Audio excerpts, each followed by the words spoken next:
everyone, I hope you're well and that you've had a good start to 2021. So as I said in my new moon in Cancer reading, to celebrate the upcoming conjunction of Venus and Mars in Leo, which happens on the 13th of July, I'm doing another pick a card reading. Obviously I haven't done one since December, so I thought it was really, time. We've moved into a new 6-month cycle at that solar eclipse in Gemini in June. So this is really just an opportunity to kind of check in with the energies and to see what's happening between you and your person. So I've got 3 piles for you to choose from today. So pile 1 is the beautiful peach agate, pile 2 is the rose quartz, and pile 3 is the beautiful grey lace agate. And a big shout out to Candace from A Peaceful Space for very kindly sending me these beautiful stones from her collection. Very, very sweet of her. She gifted it to me a couple of weeks ago. So thank you very much, Candace. Shout out to you. So take a minute to make your selection. Choose from your intuition, and if you need to, pause the video just so that you can really get a chance to choose the one that is appropriate to you. And then just go to the description box below where I have put in some timestamps which you can use to go directly to your reading. So I will see you in a minute.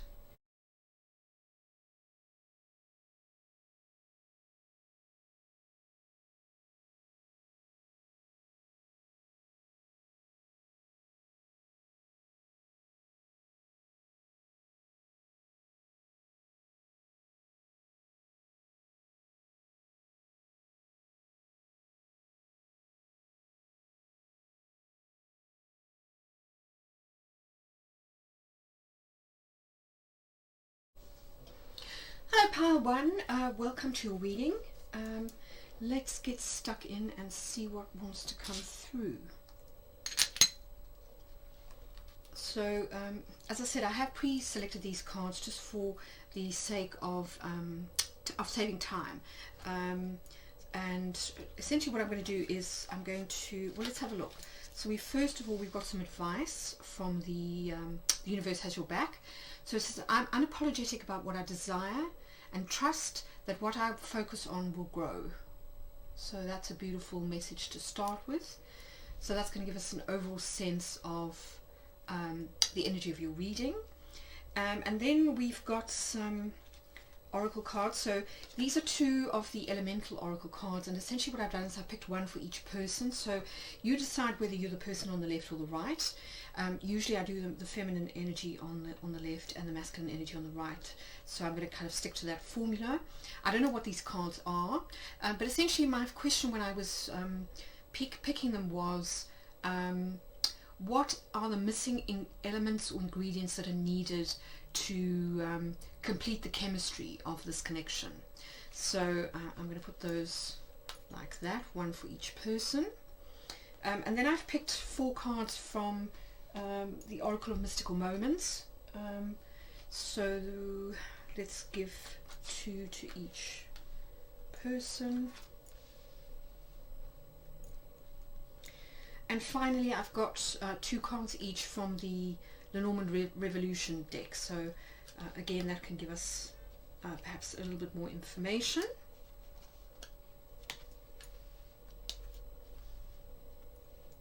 So let's see what we've got. Okay, interesting.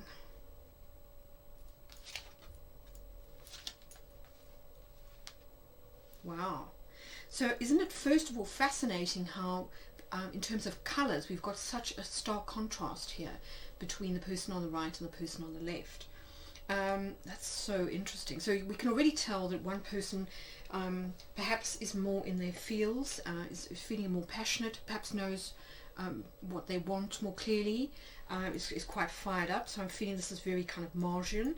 And over here we've got the slightly more kind of muted colors of the sea that remind me of, that kind of Cancerian, the water signs essentially. So very interesting stuff, and both of them seem to be related to water. We've got a shell here, a lot of water, and we've also got a ship in this particular set of cards.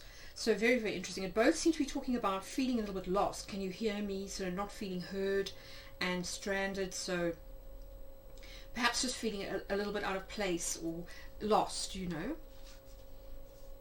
Oh wow, how interesting. So we've got water here, so really kind of confirming what I was picking up with these two cards down below. That's so interesting. So water is really about emotions, so I'm kind of sensing that this person is feeling a little bit despondent or down. Maybe you have, you know, if this is you, whoever this person is, maybe there's not been a lot of contact between these two parties. Maybe it's been a period where you've had a bit of a break, or there's been a separation or a period of no contact, and I kind of feel as though this person kind of is wondering whether things will ever kind of come back together again, whether this person still thinks about them, whether they plan to reach out. This person, it feels to me as though they want the other party to communicate with them, and possibly they are sending messages out either in their dreams or kind of energetically, you know, sort of, and are not feeling that this person is reciprocating. But yet here we've got this beautiful energy of transformation, and you can see the person's got a butterfly over their heart. So this person seems to have undergone some kind of change of heart. And of course, with pink over the heart chakra, for me is about love, so that's really, really interesting. And then with the red garden, again, this emphasis on the color red, which for me is about passion and desire. It's very Martian. So isn't it interesting that we've got, as our sort of advice, our overall energy, I'm unapologetic about what I desire and trust that what I focus on will grow. And we've got all these cards here about, you know, a garden and flowers. So I find that absolutely fascinating, how these things, you know, all resonate so beautifully. So definitely a lot of sort of symmetry going on here. Oh wow, plants. I mean, this is unbelievable. Yeah, I'm just I'm amazed. Spirit is so clear sometimes. So I mean, look at this. We've got water, and we've got all this stuff here about sea and feeling at sea and not feeling heard, perhaps feeling a little bit lost, maybe drowning in their emotions, the person on the left. And then the person on the right really feeling quite there's a lot of growth here, you know, with plants. This person seems to have grown a lot in terms of their sort of psychologically, you know, they've grown a lot psychologically, that maybe their perspective has altered quite a lot. It's interesting that it's card, it's number 19, which might be significant. 1 + 9 is 10. This is the number of the sun, and then we've got 26, 8 here. So again, 8 for me is very much a number of transformation. It's like the 8th house, and 26 breaks down to an 8, and so it's perfectly fitting that we've got transformation here too. So really, really, really interesting. And of course, you know, 8 is 2 4s, and 4 is the number of the earth. So we've got this real sense of growth and transformation with the person on the right. The person on the left, we've got, as I say, we've got water, and there is this sense here of wanting peace, you know, with the doves, and with all this white. For me, this is very much about Cancerian energy, you know, of kind of white, and it reminds me a lot of, you know, in the geomancy cards, it reminds me of the what is the, oh, I'm having a blank, the card for that means white, literally. Albus, that's right, Albus. So yes, it's almost as though this person has kind of surrendered and is allowing things to flow, but it is for me almost as though they feel, as I say, as though things are not as they should be. Things are a little bit out of place. You know, you don't normally get a ship in a tree, and so perhaps they just don't feel quite themselves, you know, because they're not together with this person. And with Can You Hear Me, there's a sense of feeling alone on some level, feeling maybe a little bit abandoned, feeling unheard. Very, very interesting. So let's see what the Lenormand cards say. That's interesting. So we've got the star, and we've got the garden. So interesting symmetry here: growth, all these flowers, and garden. So the two together are yeah, I mean, they're kind of interesting. First of all, the star here. So this is all about kind of, you know, wishes, hopes, dreams, wishing on a star. And for me, that there are some interesting overlaps here. If we consider the you know, the white of the star, and we consider the blue and the white of the heavens, it's almost like as above, so below here, with, you know, kind of water down below, and then the stars in the sky above. And of course, you know, in a lot of traditions, the Milky Way is considered to be like a river of stars. So there's this definite sense of needing, this person wanting things to kind of flow smoothly, maybe after a period of things being a little bit rocky, or there being conflict, and also, you know, this person definitely has hope that things will eventually work out well. I think that they've kind of surrendered the connection to their guides and to you know, their sort of higher self, you know, and are just waiting to see, you know, what kind of transpires. And then with the garden, this for me is always about kind of meeting places, so public meeting spaces.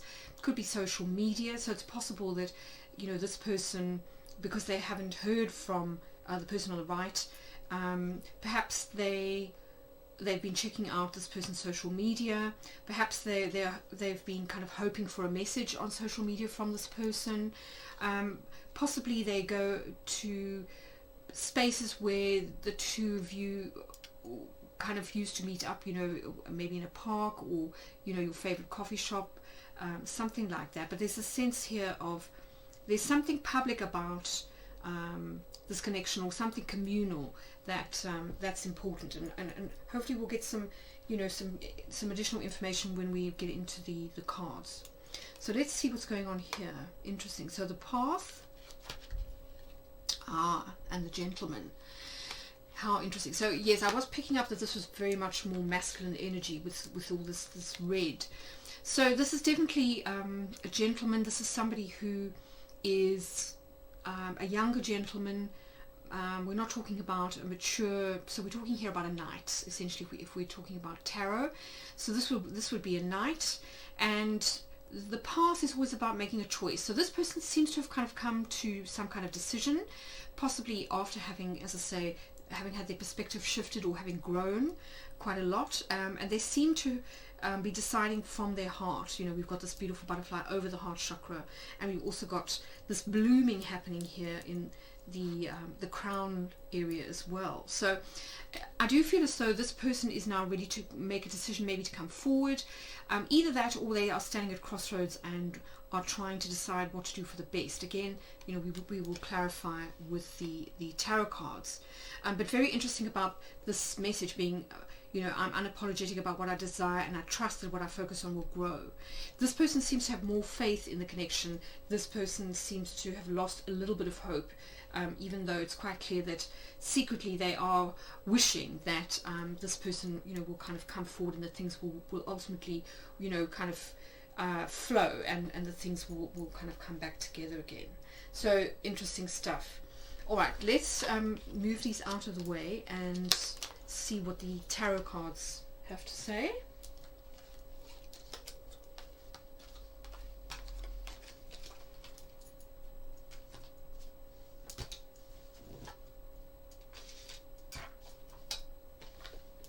So as always, I'm going to start with the this beautiful deck, the Illuminated playing cards by Keegan, and then we're going to move into the traditional tarot to kind of clarify. So we've got the deck for the feminine, the lunar deck, and the solar deck.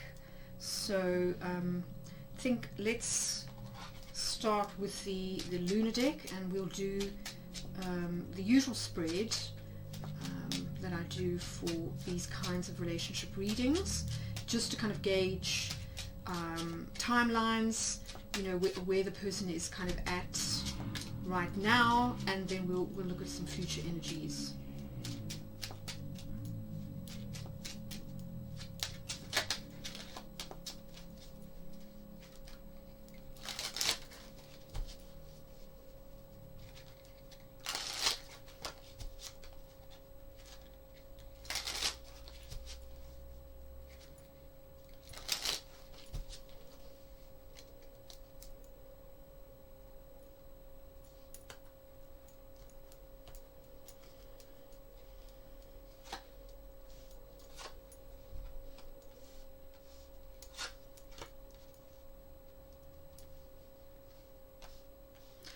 why things look so skew on my camera. I think it must be the lens. It must be slightly curved.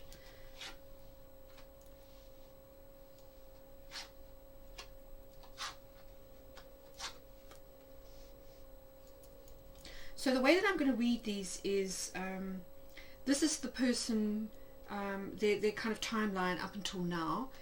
This is their kind of present state of mind, which, you know, we've got a sense of already with those oracle cards. And then we're going to have a look at energies kind of in the near future. And I'm also going to look at 3D versus 5D as well, with some of the other cards.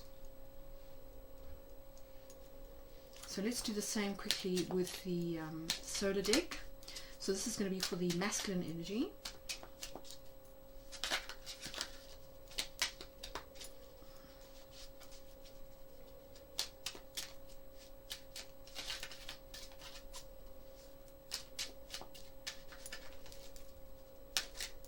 Yeah, I mean, one of the messages that is coming through very, very strongly from the new moon in Cancer is this need for you know, respecting timing, respecting processes, respecting the fact that everything has its own particular timing, and that you can't skip stages if you want things to develop fully and to last, you know. So if you haven't watched that reading, I recommend that you do. I will link it at the end of this video, because there's so much in there about relationships on so many different levels that it's well worth kind of stopping and just taking a minute to kind of view, because there was so much that I felt was being downloaded as I was doing that reading, in terms of kind of wisdom that you know, I think it would certainly benefit anyone to kind of go and watch that as a sort of adjunct to this.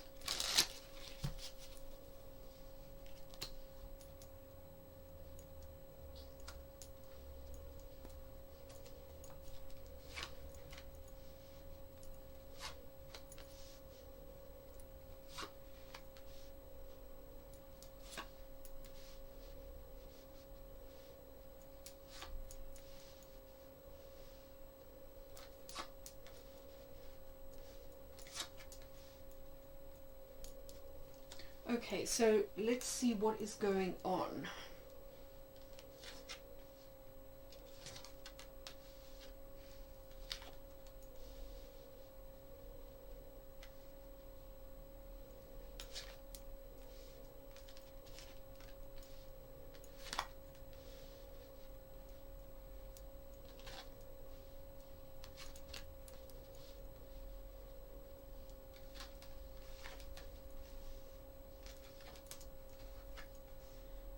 Beautiful stuff.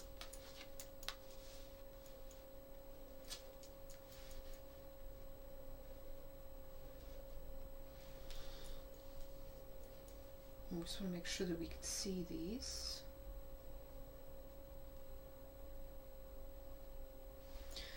Okay, so if we start here on the left with the lunar person, it's interesting. I mean, I do kind of feel as though this person, the lunar person, really feels as though with the Three of Cups and the Sun, the Nine of Wands, and the Seven of Swords. This is also the Chariot, because, you know, in this system cards are kind of doubled up. So with this, I kind of feel as though initially things really went quite well. Maybe there was a period of kind of dating. There was definitely a lot of good times that were sort of had, a lot of celebrations, maybe partying together, but just generally kind of light-hearted. This for me is the card of friendship and celebration. So I do really feel as though this relationship means a lot to the feminine sort of party. I think that possibly they're kind of missing the friendship and the companionship of this connection, and all the good times. Maybe you guys had a lot of laughs together, shared some fun times, so maybe they're feeling a little bit nostalgic. And then with the Nine of Wands to the Sun,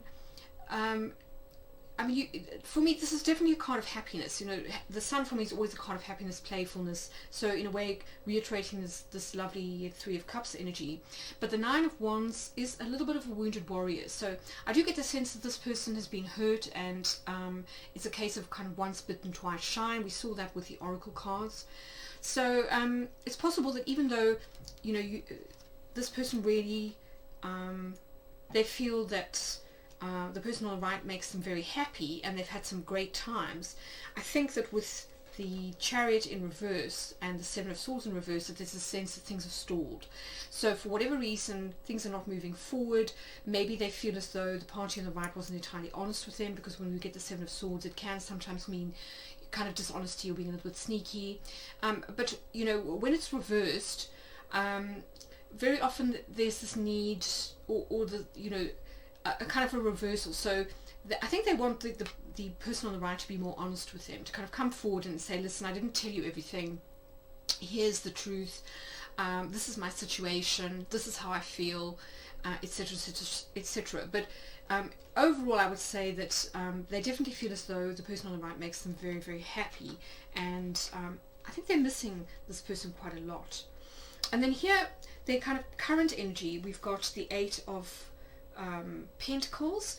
So this for me is all about kind of doing the work. So maybe in the past, this person, you know, enjoyed the good times. Maybe they were there for the good times, but they weren't really kind of sure about the long term, or they may have felt that the person on the right, the masculine energy, wasn't really prepared to put in the work. And you know, maybe there was a sense that this was a kind of a here today, gone tomorrow kind of a situation.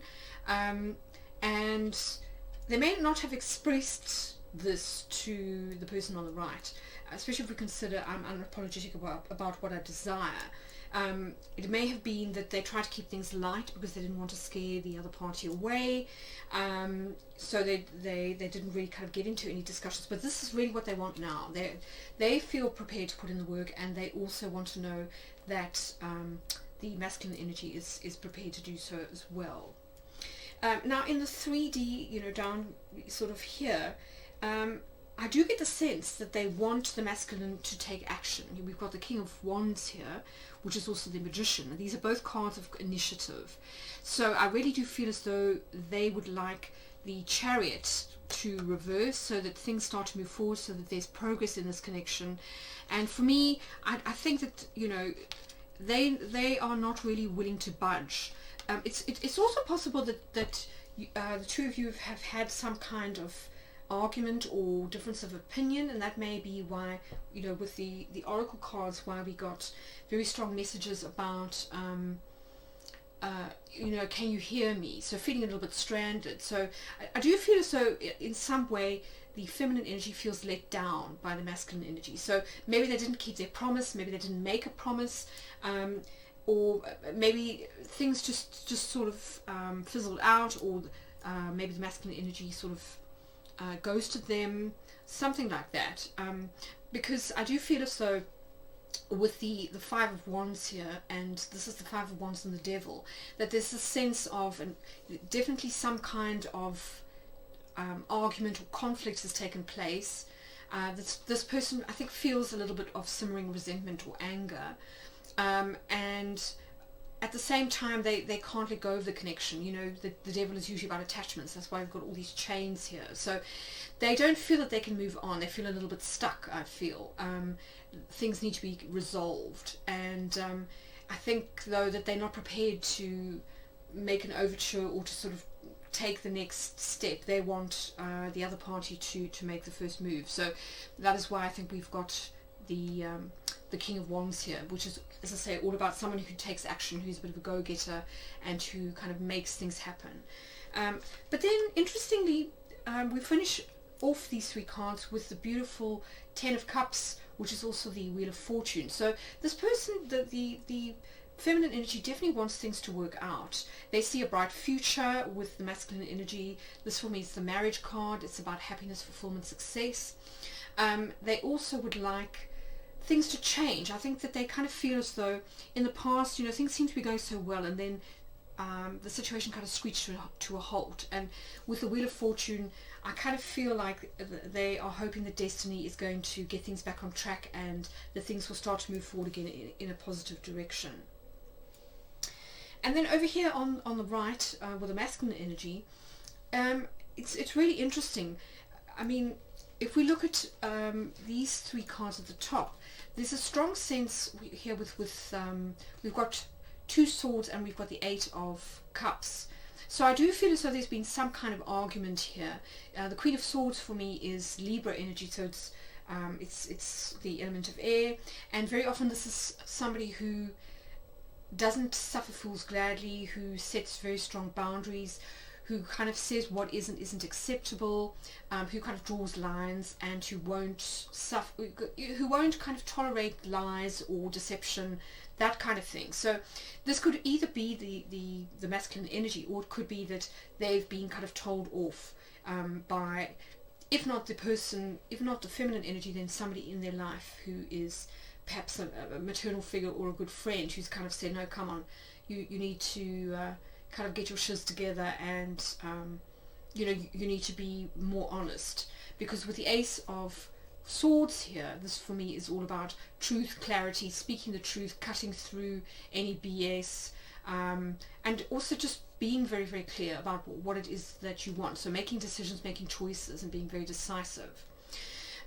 But on some level here with the Moon and the 8 of Cups, I do feel as though this party on the right walked away from the party on the left. So there was some kind of ending or disappointment. Something was possibly left unsaid. The Moon can be secret or what is hidden.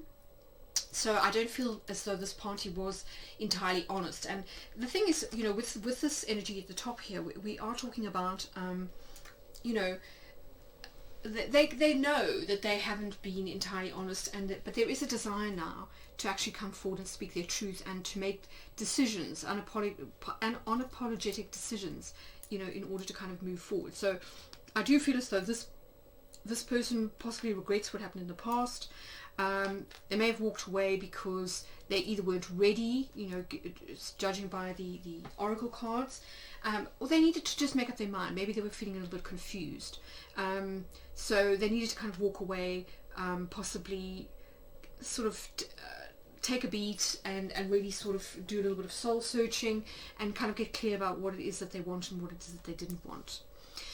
But now in the present sort of position, interesting, we've both got Pentacles in the present position. So I do feel as though these two parties are a lot more grounded now.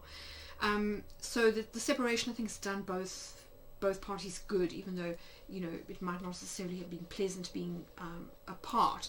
But I do feel as though with the 4 of Pentacles here, that the person on the right has become a lot more grounded. Maybe they needed to go away and sort of get some more financial stability. Sometimes for me this card is like a mini empress, so it can sometimes be somebody who's a little bit stubborn or who is still holding on.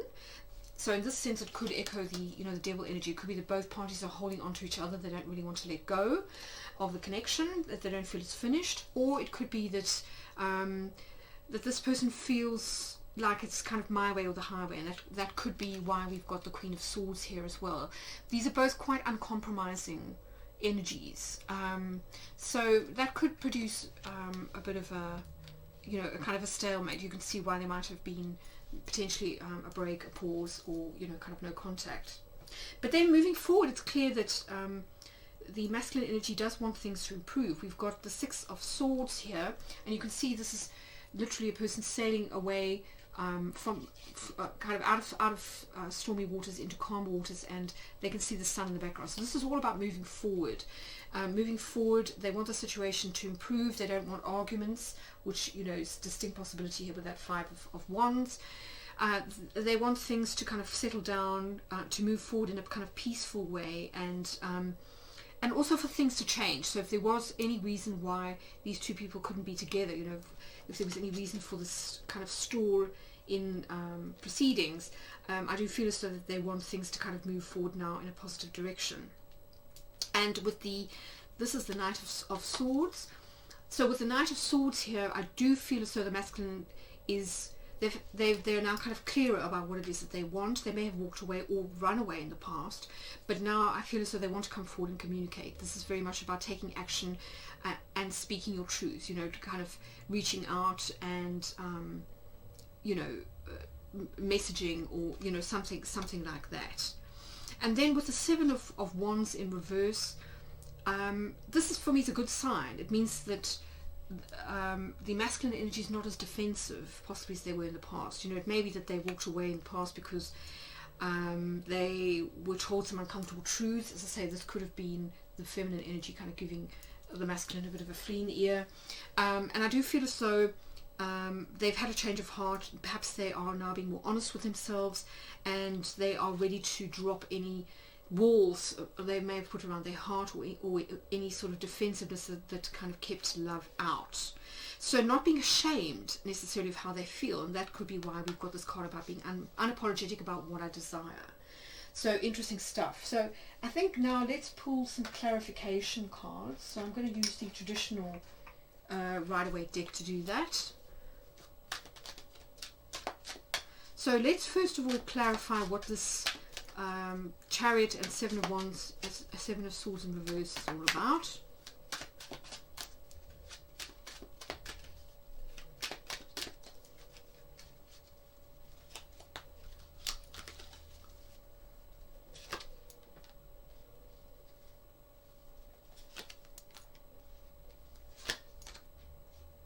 Interesting. Okay. So we've got this, the Six of Cups in reverse, the Moon in reverse, and the Nine of Swords. So this to me suggests that the person on the left, the lunar energy, definitely felt that this was a soulmate connection, but for whatever reason, well, I think it speaks of those cards that we had about being stranded, that they feel a strong soul connection to the solar energy, to the person on the right, and I kind of feel as though basically they miss their person.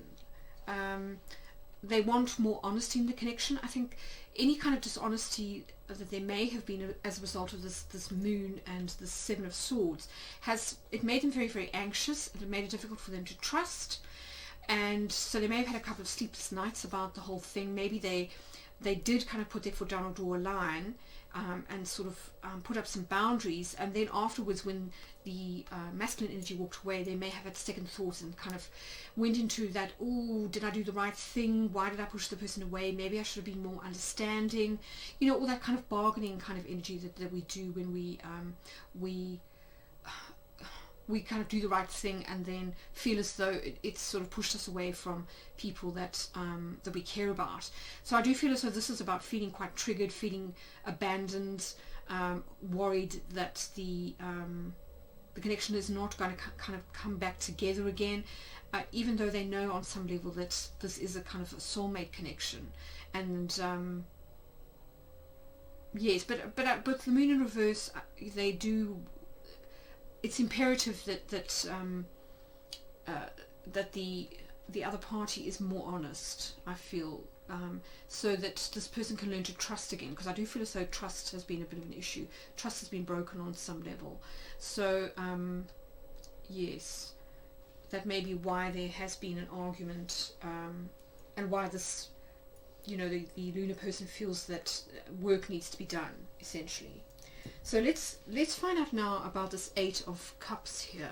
Why I've got the Eight of Cups on the right.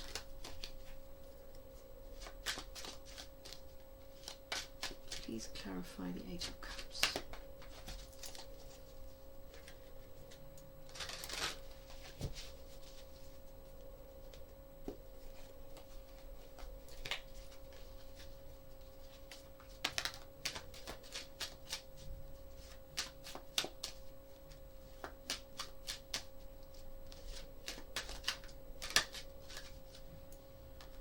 We've got two cards already, so let's just have a third.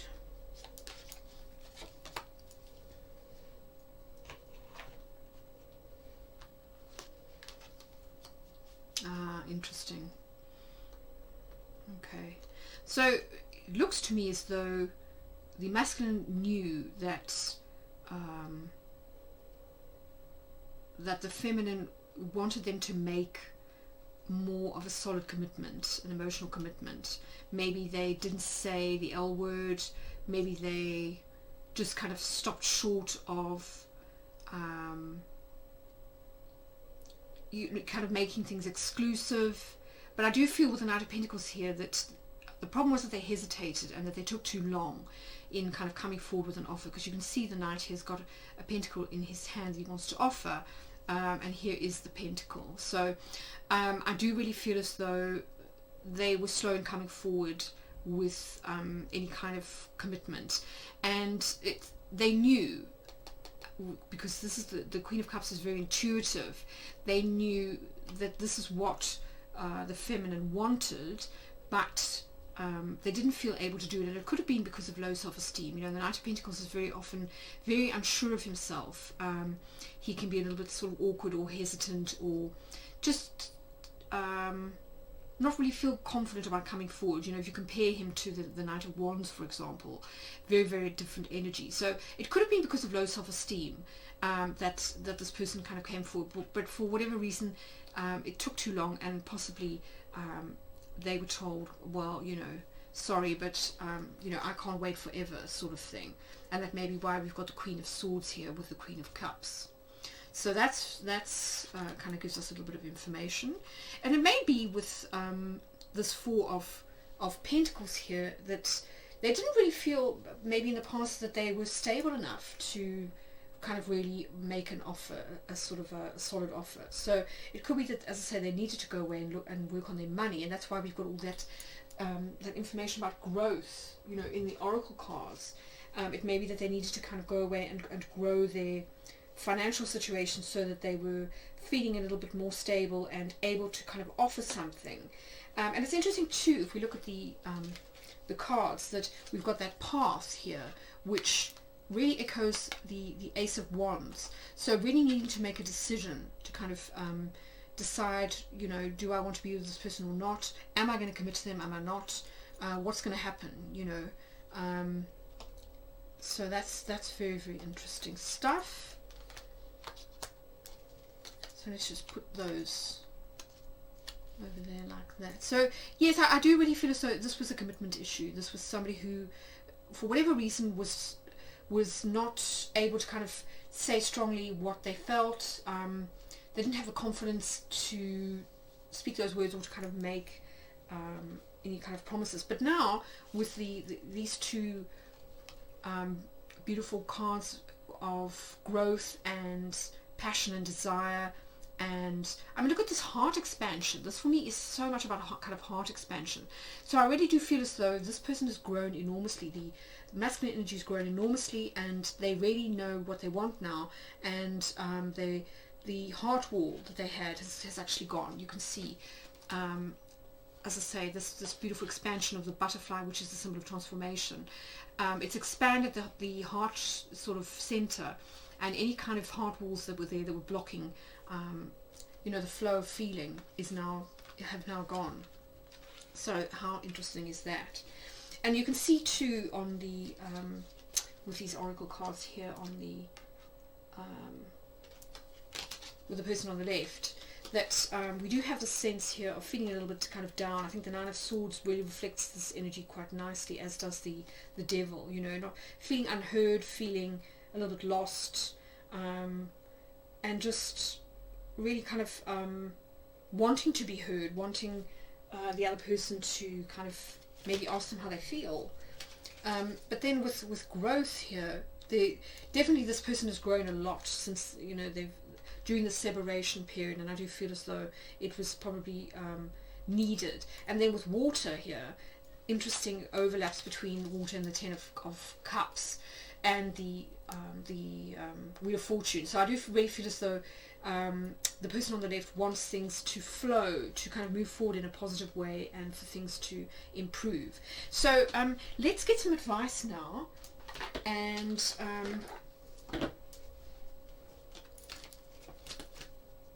what is your best advice for the lunar energy, please?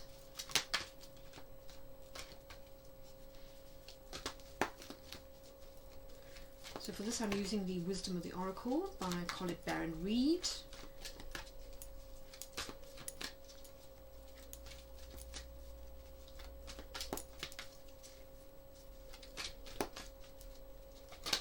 Oopsie.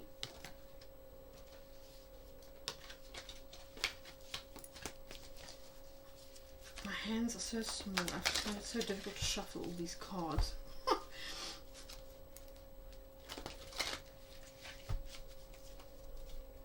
Okay, so advice and advice.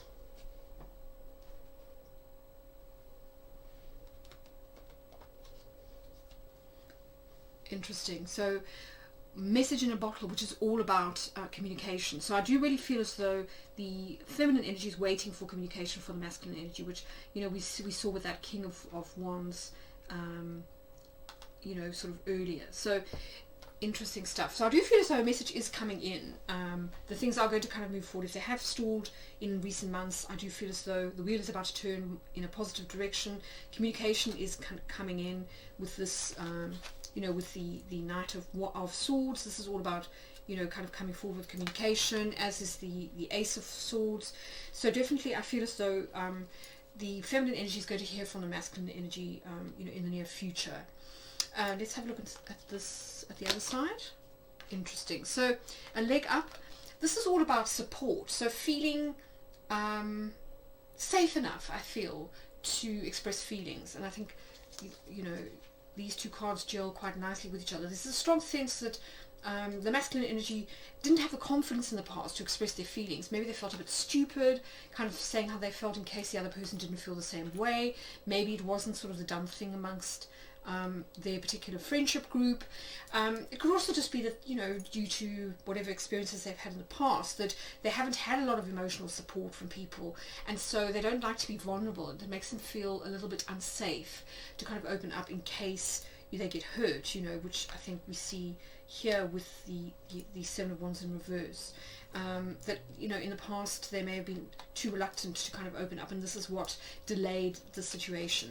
But I do feel with a little bit of encouragement from the feminine energy, this person, the masculine energy, would definitely you know, kind of come forward and really confess their true feelings, because it's very obvious from these two cards that they are really passionate about the feminine energy.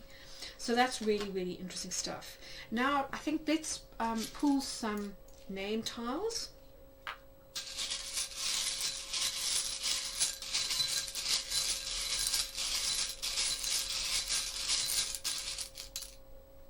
So we've got a Y,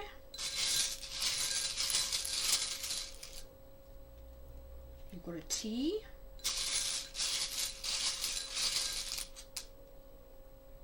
we've got an F,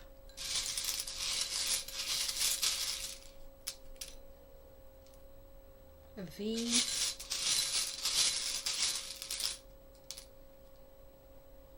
and a C. Okay, so those might be either initials of names, you know, maybe initials of places. You know, just kind of take what resonates and you know, leave the rest. Now let's clarify a little bit with the Magpie Oracle.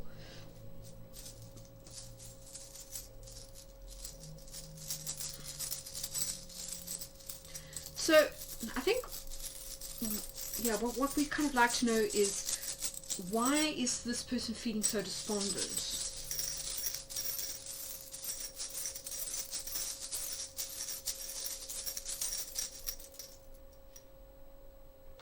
Secrets. So really kind of echoing the Seven of Swords at the top. And the bear. Interesting. So I do really feel as though the reason that if this is you on the left, that the reason that you kind of feel so abandoned is because you don't feel as though your person was honest with you, and that they kept secrets, or they didn't reveal their feelings to you, so it made you feel sort of, you know, am I going a little bit crazy? Is there, you know, I'm feeling this, is the other person feeling this? They're not saying anything, why not? So there was this kind of disconnect due to communication issues. And then and then I kind of feel with the bear that there was this sense that, you know, for me this is very similar to the King of Wands, that maybe your person didn't really take charge. They didn't kind of man up and do what was required, you know, take things to the next level, and that's it. And they walked away, and so you felt stranded. You kind of felt like, well, why didn't they take action? Why didn't they, you know, make steps to kind of move things forward? Why did they just sort of disappear, ghost me, or, you know, kind of whatever? So that, I think, explains that quite nicely. And then over here on the right, I think what I really want to know about is this Queen of Swords. Why is the Queen of Swords here?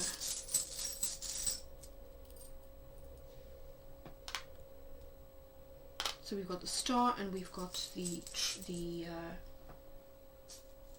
tree. So I do feel as though this Queen of Swords is probably a family member, possibly a mother, because the tree very often kind of talks about roots, you know, family, that kind of thing. So it could be that family members were disapproving of the connection, and that may be why, you know, your person didn't really kind of take steps to declare their feelings. Maybe that's why they weren't unapologetic about their feelings. Maybe this is why they had a lack of self-confidence.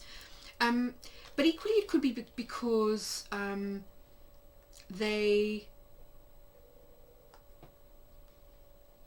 I mean, sometimes these two things together imply a need for healing. You know, the Star can be about healing, and so can the tree. So it could well be that, you know, kind of growth was needed, healing was needed, that this was a slow process, and that's why we got the Knight of Pentacles here, and that it couldn't be rushed. So they kind of felt possibly that they needed to sort of walk away because they felt quite wounded or vulnerable. Maybe they felt a little bit triggered, and so they just needed kind of time out to do some kind of growing. And it's so interesting how the tree kind of echoes the growth, the plants card here. So very, very interesting. I do feel as though this person needed to kind of go away and do a little bit of growing up, you know, on some level, in order to sort of level up to the person on the left. So that's very interesting. Now, let me see, what else have we got here in the way of... Yeah, I think that's sort of... I think what we should do now is just maybe pull 3 more cards for each person to see, well, where are things heading to in the near future.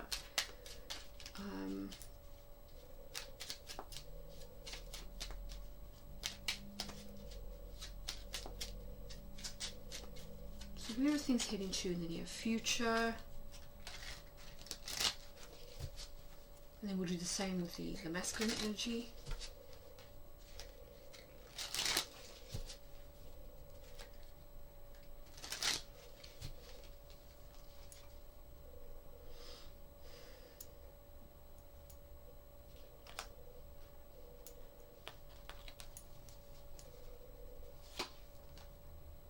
So the Fool, wow, the Ten of Pentacles, and the Two of Swords. Very interesting. So in the near future, this person, if this is you, you definitely you're ready to take a leap of faith. You hope that your person is too, with this King of Wands. So you would like to take a chance on the future, because you do think that this relationship has got legs. With the Ten of Pentacles here, this is so much about a solid future, commitment, you know, building something with someone, building a future with somebody. So you can definitely see yourself kind of settling down with this person, maybe growing old with them. There's a strong sense of wanting commitment and being prepared to take a chance, you know, on the situation, because you do think it's got legs. And then the Two of Swords is, again, all about coming out of feeling blocked, making a decision.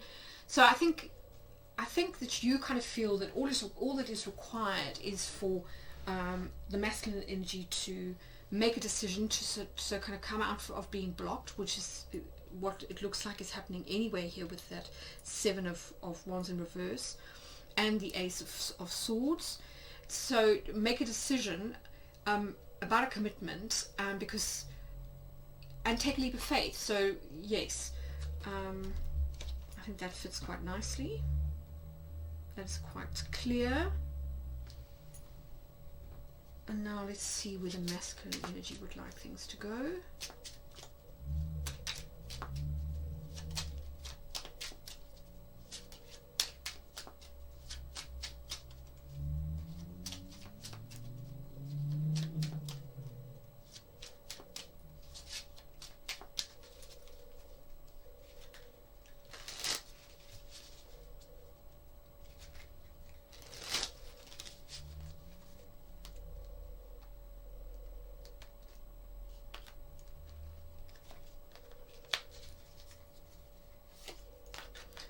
So we've got the Tower in reverse,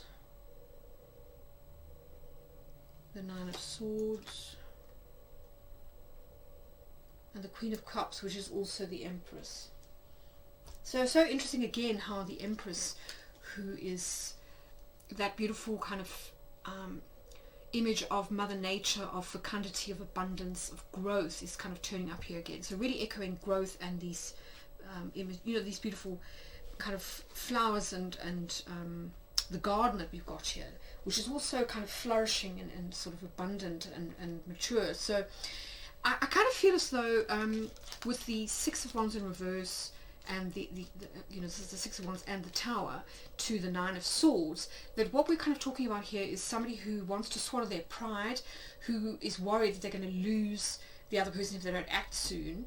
And who knows that maybe they were a little bit foolish in the past.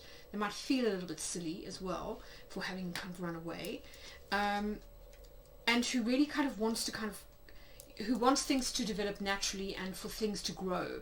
They see a lot of potential here. They possibly see you as their kind of 10 of Cups. So interesting that we've had the 10 of Cups and the 10 of Pentacles. So they see you as a full package. They want things to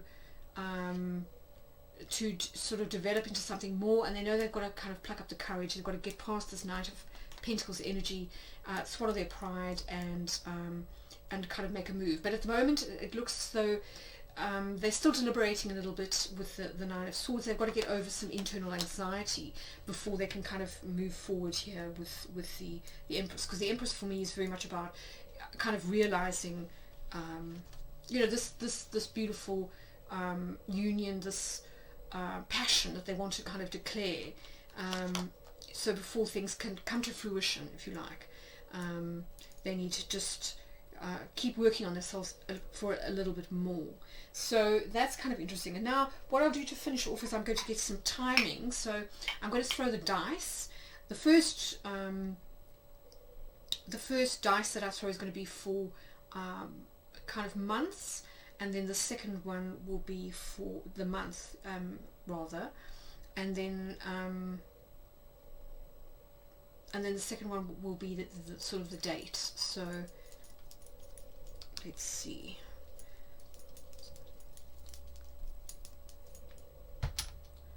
So we've got 5, so that could be May, could be 5 months from now, could also be 5 weeks from now, or 5 days from now. And then we've got 1, so this could be the first of the month. It could also be kind of 1 day, 1 hour, 1 week. But for me, this is quicker than this. So if we're talking 5 months or 5 weeks, then this is more likely to be 1 day or something like that. So, but the first of the 5th, or the first day 5 months from now, or the first day 5 weeks from now. Just take what is kind of appropriate to your situation. So anyway, I hope that has been illuminating, a little bit longer than usual, but yes, do let me know if you know, it has brought some clarity for you, and yes, that's everything that I kind of have, and hope that you got something out of this, and send you all the best, and take care for now.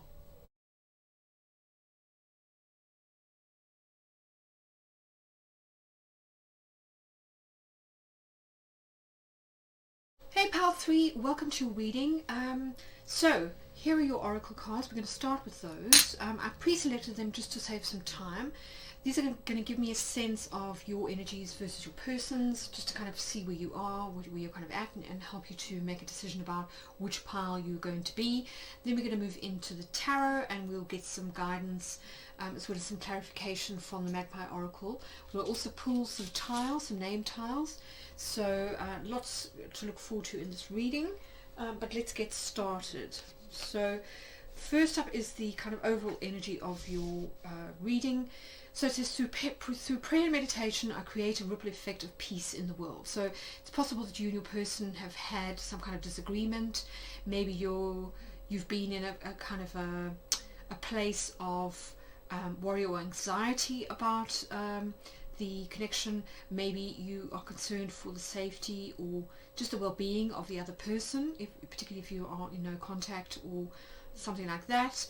Or it could simply be that you're kind of wishing for both parties to sort of find peace and perhaps find a way back to each other. You know, very much like the the star card in the tarot. All right, so we've got person on the left, person on the right. When I do the readings, as you know, I always tend to do lunar person here, solar person here, but switch the energies. Feel free to switch the energies based on what feels more appropriate, or what kind of resonates more. Okay, so we've got 2 cards each from the Lenormand Revolution, and alright, let's have a look and see what is going on. Interesting. So we've got new beginnings, cleansing storms. So yeah, this foot already I think is fitting quite nicely. It does look as though there's been some kind of turmoil or tumult in this connection, some kind of argument or stormy war, kind of stormy. It could be inner conflict as well with the storms here. Weaving flowers and liberty. Just love the imagery from this this deck here. This is the Oracle of Mystical Moments.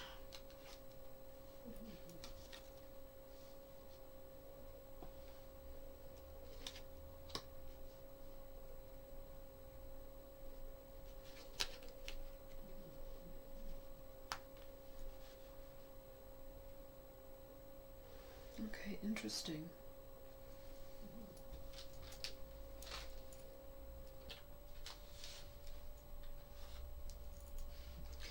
Okay, so I think let's kind of start with the person on the right, just for a change.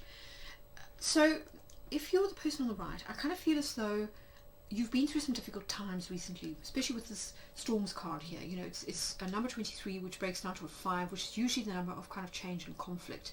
This is not easy energy. Often there's a lot of unpredictability, a bit of chaos, and that's exactly what you get in a storm, with all this kind of thunder and lightning. So I feel as though you've been through difficult times and bit of a kind of a bumpy ride recently, and but I do feel as though you're coming out the other side, especially here with the House of Flowers and Night Ride. So I kind of feel as though things are settling down for you kind of subconsciously. The elephant for me is very much about the subconscious, or about our kind of protectors and guides in spirit, those beings that look after us, even when we don't really know what kind of lies ahead. You can see this elephant, and he's transporting an owl and her baby through the dark, and all these beautiful lights and things like that. But an elephant's very solid, so I kind of feel as though this is the sort of, it is an element of needing to trust yourself, that you kind of know on some level kind of where you are headed, even if your conscious mind doesn't necessarily know, I do feel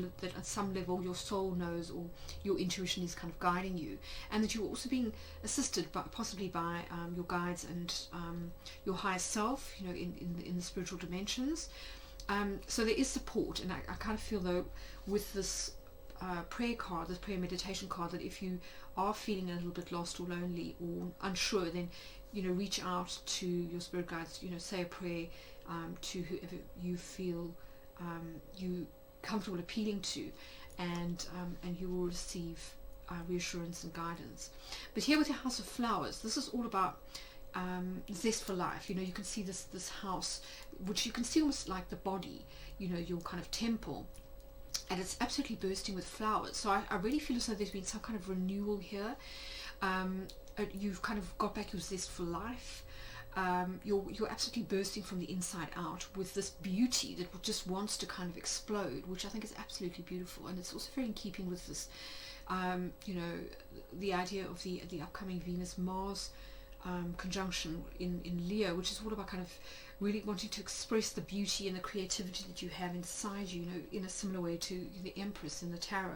So this is this beautiful sense of renewal after a storm, which I think is really, really lovely.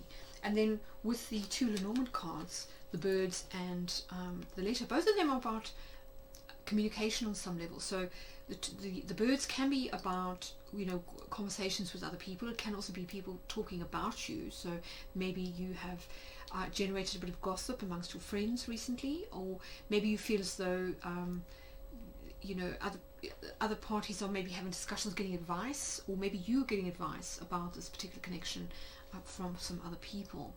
And then with the letter for me is about either written communication, so it could be, you know, DMs, emails, etc., or it could be official documents. So it may be that you are separated by distance from this person, and you are needing travel documents like visas and things in order to be able to travel.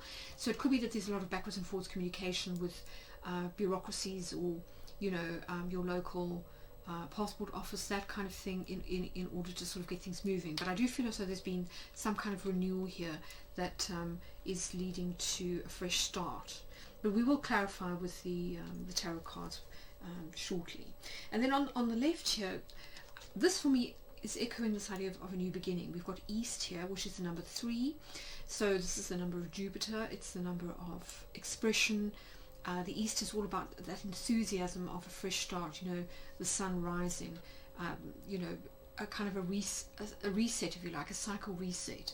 And it's interesting that I'm doing this reading as we get to the new moon in Cancer. So it could be that you've got placements in Cancer, or that somehow this moon is important for you. You know, that there's this different sense of wanting a fresh start. And then down below here, these are interesting. So we've got Liberty number 2, and we've got Weaving Flowers, which is number 33. So this is a master number.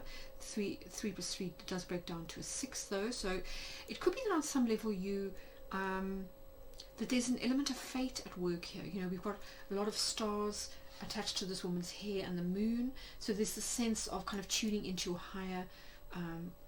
your higher wisdom, and also freeing yourself mentally from any kind of cages that you may have been in the past, in order to see things from a fresh perspective, and perhaps to, you know, to kind of receive maybe some divine guidance or intuitive guidance about how to proceed forward. But look at all the threads that are connecting these stars to her hair, and again we've got this idea here of threads with the weaving flowers. And so we've got petals falling from heaven, and we've got flowers growing from the earth, and this beautiful kind of crown chakra image here, you know, sort of to top everything off. So again, I do feel that this is you opening up to the wisdom of your guides and your spiritual teachers, and from higher wisdom, higher dimensions, which again is echoed by this prayer and meditation card. So I really feel as though you have, if this is you, you've been spending a lot of time in meditation. Maybe you've been a little bit in hermit or retreat mode, doing some soul searching, meditating, praying about the situation, and the retreat has kind of done you good, because, you know, we now kind of see this fresh start here, which is really, really positive. And it could also be that you feel to an extent that, you've kind of surrendered the connection to the fates, if you like, that you are just surrendering it to divine timing, and you're kind of waiting to see what will kind of happen. And then with the clover and the book here, again, the clover for me it's a number 2, so it's echoing the Liberty card down here. So the clover is all about luck, about surprises, unexpected developments, and the book very often is about surprises, but it's not always. It can be about learning. So again, I feel that this is you tuning into your higher wisdom with the book here, maybe seeking advice in certain self-help books, or kind of online, and again this element of something unexpected, a fresh start that brings you hope here, especially combined with East, so new beginnings. So I do feel almost like this is the Wheel of Fortune sort of energy, that you're kind of waiting for a cycle reset, so that maybe you and your person can have a second chance on some kind of level, or that your relationship can kind of go to the next level. If you are together and not separated, it could be that you're just sort of wanting to level up yourself, or the other party to kind of level up, so that your relationship can continue to sort of grow and kind of blossom. So those are the sort of overall kind of energies. So decide if you feel that you are the person on the left or the person on the right, and then I'm going to do your tarot cards next to find out some more information, to get some advice. So I'll leave that there.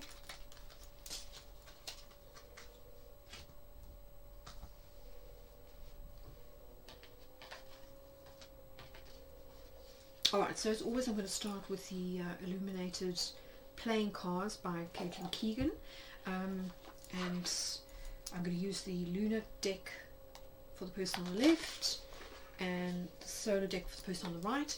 Just, these are not necessarily gender specific energies. These are just about, the lunar energy is more receptive and kind of passive and feminine, and the masculine energy is more initiating and active, if you like. So this tends to be the pursuer, and this is the pursued. Anyway, let's get into the reading and see what wants to come through.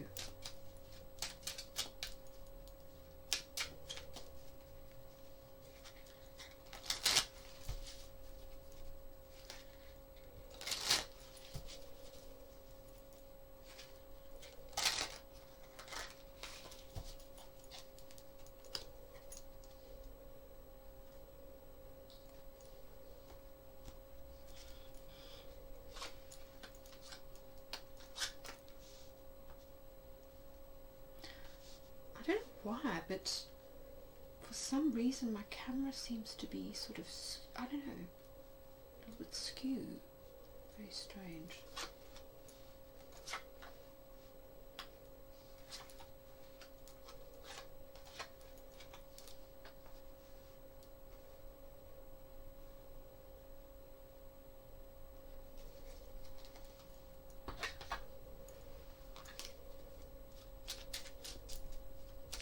So we'll do the same with the masculine energy now, the solar energy.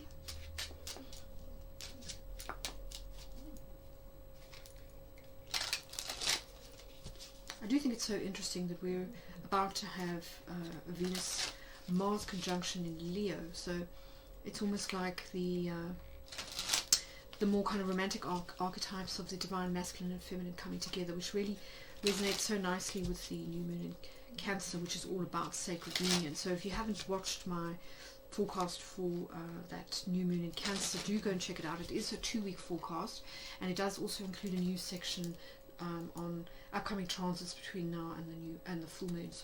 So it's well worth a watch, and there's a lot in there about sacred union. It's full of kind of messages around sacred union, so very, very interesting stuff. Okay, so let's see what's going on. So essentially what I'm doing is I'm looking at kind of, I'm going to read this as sort of like context, so sort of what has led up to the current situation on both sides, present position or kind of current energies, and then future energies here. But then also on another level, I'm going to read it as 5D versus 3D. So let's see what comes through. So we've got the Ace of Wands, the Queen of Cups, and the Knight of Pentacles. Now the Queen of Cups in this deck also doubles up as the Empress, so that's just worth knowing. Really interesting stuff, actually. Okay, so Knight of Swords, Six of Wands in reverse. This is also the Tower in reverse. So Four of Wands, Six of Wands in reverse, also the Tower in reverse. And then again another 4, so a lot of 4s in this reading, which may be significant. So 4, this is the 4 of Swords, but it's also Death in reverse. So interesting stuff. Okay, so I kind of feel as though if you are the person on the left, or if this is the in terms of well, whether it's you or not, that this person really felt very enthusiastic about the connection. This is for me the Ace of this is the Ace of Wands, but it's also the Strength card. So I do feel as though there was a strong connection almost immediately, but you or this person held themselves back because maybe they didn't want to seem too keen, or they had maybe if this was you, you've kind of rushed into things in the past and it hasn't really gone well, so you were just trying to kind of pace yourself and not really kind of get you carried away. But there was this definite sense of there being a spark between you with the Ace of Wands here. But there was also love too with the Queen of Cups. This is all about the heart center. So this is kind of true love with the Queen of Cups. This is a very intuitive connection. There's a strong sense of kind of caring for the other person on a sort of on a heart-based kind of level. So genuine kind of caring connection. Also a spark of attraction. And then with the Knight of Pentacles here, this very often talks about either doubt, sort of self-doubt, hesitancy. Sometimes it can be about low self-esteem, or it can be about things slowing down. Maybe again with this Strength card, maybe that you slowed the connection down because you felt that you didn't want to kind of rush things. You wanted things to build gradually but solidly. Or it could be that maybe you had second thoughts, or you didn't know if you were kind of good enough. Sometimes for me this is a card, as I say, about self-worth. So it could have been that you felt the spark of attraction, you kind of fell for the person, but then something made you kind of pull back and hesitate and think, oh no, either anticipating that something was going to go wrong, or kind of slowing things down because maybe you got a little bit scared. Yes, I mean, it could well be some form of kind of triggering related to self-esteem or self-worth. Because here in the present position we've got the Knight of Swords, and for me this is all about kind of rushing things. This is one of the fastest knights in the deck, and with Swords we are talking about communication or thought. So it could be that you got triggered on some level. You suddenly kind of found yourself maybe thinking ahead into the future too quickly, projecting into the future and kind of panicking. You might have kind of like spooked yourself.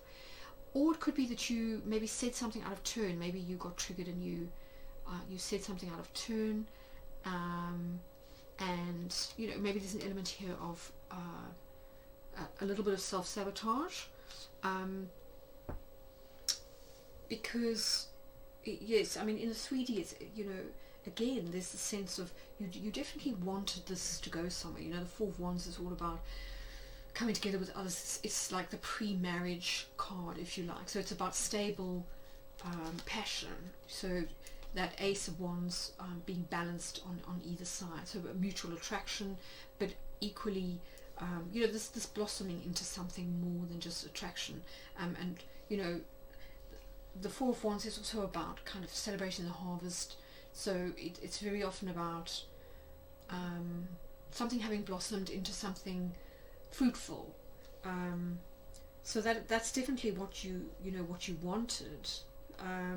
But here with the Six of Wands in reverse and the Tower in reverse, I kind of feel as though, yes, on some level you definitely psyched yourself out. This is the card of either feeling a little bit humiliated. So maybe you said something without thinking, and it really hurt the other person, and they kind of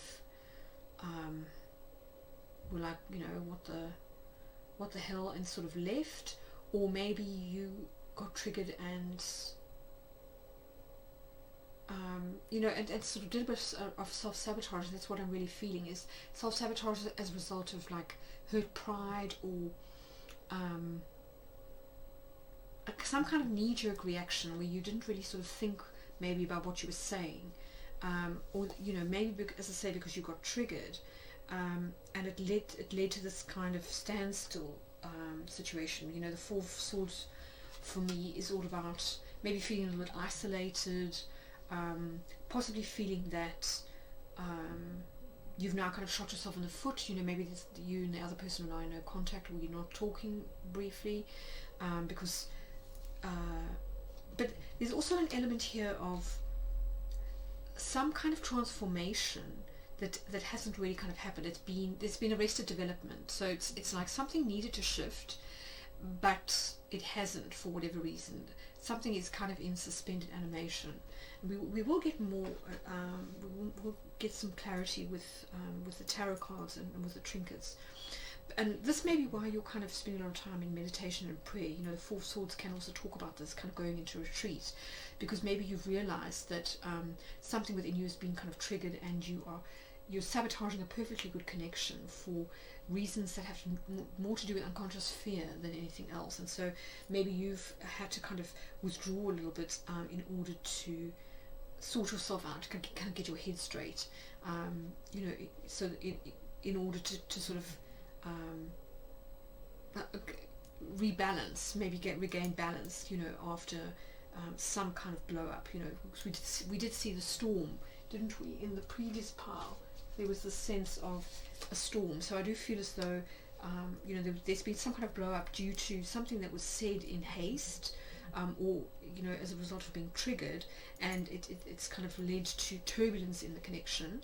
So interesting, this idea of storms and ripple effects, but that there is a desire for a fresh start here. So that's kind of interesting. Now let's see what's going on with the other person. So Three of Pentacles in reverse, King of Wands, and the Seven of Cups. This for me is also the Magician. So Two of Swords in reverse. This is also the Hangman in reverse. Three of Swords, Eight of Pentacles, Six of Cups. This is also the Lovers.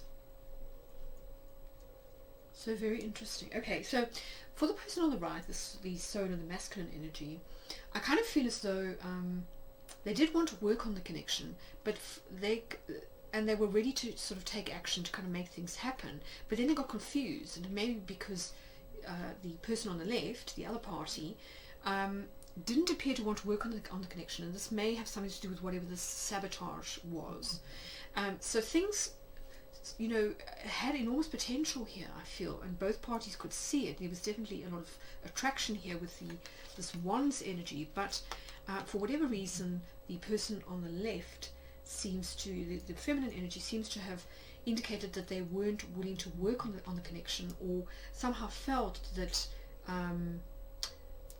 that there was an element missing to the connection that had to do with cooperation and being willing to kind of put in the effort, if you like. And this led to a lot of confusion. So after being quite sure initially, much like the person on the left, there seems to have been some confusion. It could also be that there were other options available here, or that things were distracting this person on the right. But in the present, they are now feeling as though, after a period of feeling blocked and sort of indecisive, possibly due to whatever this storm was that was kind of creating a lot of confusion and inner turmoil, they are kind of coming out of that feeling of indecision and out of a holding pattern almost, if you like, and are ready to make a decision, ready to move forward, and are about to get clarity about what they want to do next. But it does seem as though they are quite heartbroken about whatever happened in the past with the Three of Swords here. Like, this for me is about arguments, separation, heartbreak. So they definitely were very hurt by whatever was said by this, you know, this Knight of Swords. So this kind of knee-jerk words spoken in haste, and it may be that as a result of whatever this was, you know, things kind of ground to a halt, and that's why we've got this sense of arrested development here, which is echoed by the Hanged Man and the Seven of Cups. So there definitely seems to have been a hiatus between these two people. Things were going absolutely swimmingly. One person said something, everything kind of crashed to the ground. This person was very disappointed. You know, they had every intention of kind of taking things forward. It led to a lot of confusion, inner turmoil and doubt, so that I kind of feel as though these two people have taken a break from each other, or are in no contact. One person licking their wounds, not really understanding why the other person kind of hurt them. This person realizing maybe recognizing their pattern of self-sabotage, and really kind of going within and doing some praying and introspection to try and kind of get over this, what I feel is a negative behavior pattern, something that's possibly evolved from, you know, early on from some kind of psychological trauma, or just a pattern that was kind of picked up in childhood, and it's made the party on the left sort of withdraw, or just push the other person away. That's what I'm kind of feeling. But this, you know, the masculine energy definitely wants to work on things, and they do see a future, you know, kind of with you if this is the other party. The Eight of Pentacles for me is all about kind of doing the work, about leveling up, and it really kind of echoes the Three of Pentacles in the upright, where, you know, where all three parties are sort of willing to sort of do their bit. So both parties willing to work towards the connection to sort of build solid foundations. So I do kind of think that they've got clarity. Maybe they've realized that, you know, the other party got a bit triggered and maybe said some things that they didn't mean, or kind of acted from a place of triggering, and having spent some time introspecting, they have now maybe got a bit of perspective, and they feel ready to kind of work on the connection. They would like to work on the connection, and they certainly would like things to develop further. So interesting that we've got Four of Wands and the Lovers here. These are very similar kinds of energies. You know, it's all about kind of that balance and reciprocity, stability with the Four, and choice with the Six. So sometimes this can be about choice, and if it is about choice, it's certainly echoing the Two of Swords here, the need to kind of make a decision. And I do feel that the person on the right is ready to make a decision with the Two of Swords in reverse. They are no longer blocked. They may have started to move on from whatever these hurt feelings were, and they are kind of ready to make a decision, to make a choice. The Lovers is also for me about, you know, kind of reunion. This is a divine counterpart type of connection. They do feel a very strong soulmate connection to the lunar person, and I think they see a lot of potential here for things to still work out okay. Okay, so now let's pick some tiles just to get some confirmation of, you know, initials, name, places, etc. So we've got E.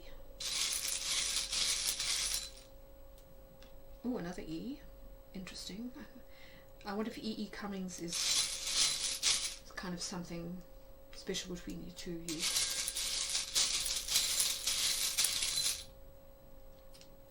Okay, and we've got M. We've got P.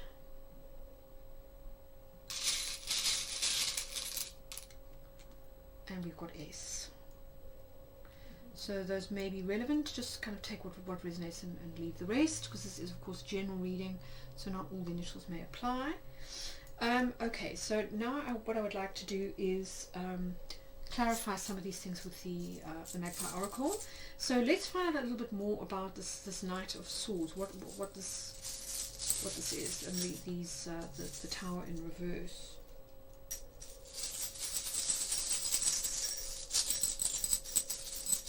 So what is the Knight of Swords here, please? Yeah, so definitely some kind of I definitely feel as though the person on the left knew that they were falling in love, and it triggered something. It made them panic.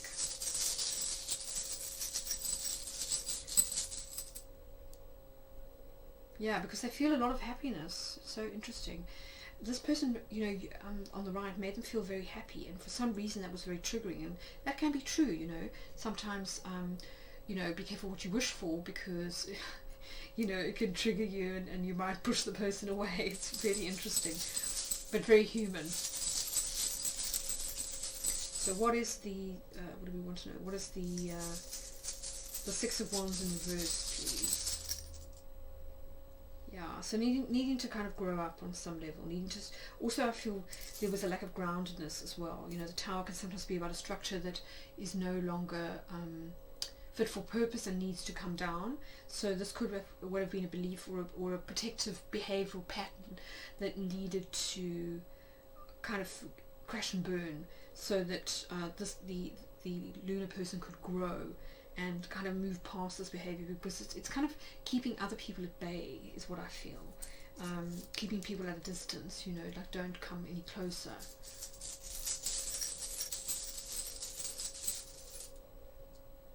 And then the Star. Yes, so I really do feel as though this person really realized what they were doing, and kind of took some time to really kind of pray, meditate, think about it, do some soul searching, and asking maybe spirit guides to help so that they could move past this energy. Alright, now let's look at the Three of Pentacles in reverse.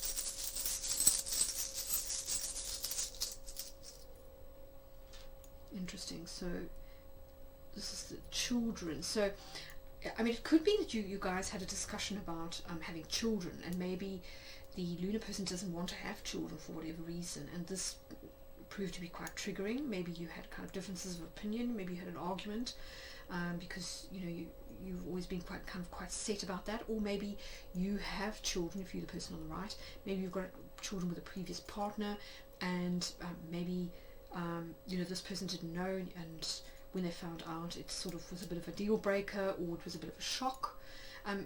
It could also be something small. It can be maybe you realize that this person's childhood somehow is the reason for their kind of triggering their kind of defensive behavior, and this is the sort of the aha moment that you've had with the Hangman in reverse. Yeah. Okay, let's find out more about the Three of Swords.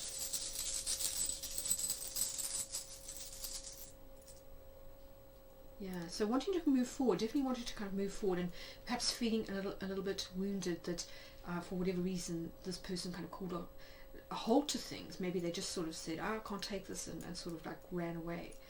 It's quite possible with the Four of Swords in reverse, but equally it could be that this person has realized that their other half didn't really mean like what they said or how they behaved, and despite feeling very hurt about it, they do still want things to kind of progress forward here. Sometimes this is the equivalent for me of the Chariot, the Rider. It can be about long distance travel or long distance communication, so it could be that you are separated by water, and this could be part of the problem. Sometimes this what can lead to mistrust or misunderstandings, etc., etc. Long distance is not always easy. Alright, now let's quickly have a look at this energy, because I feel that the Seven of Cups and the Hangman here are related. So what is this about, please? Yeah, so definitely wanting to sort of communicate, wanting to reach out and sort of reconnect with the other party is what I feel, and this is the realization I think that the masculine energy has come to. Now let's have one for the Six of Cups. The Six of Cups can also be about reunion. It's sometimes about someone coming back from the past. So interesting that we get the axe. Now the axe can be I think it's the equivalent of in the Lenormand, it's the equivalent of the scythe, I think, like the sword. So I kind of feel as though if everything happens so quickly, and this may be what caused the confusion, and now that the person on the right has had time to think, they would like to reconnect after maybe things got kind of cut off, because they do feel a strong connection still to the person on the left.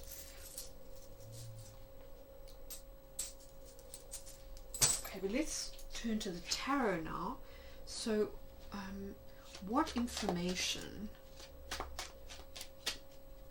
do you have for the lunar individual? What do we need to know about the feminine energy, the lunar energy, the Venusian energy on the left? Oops, okay.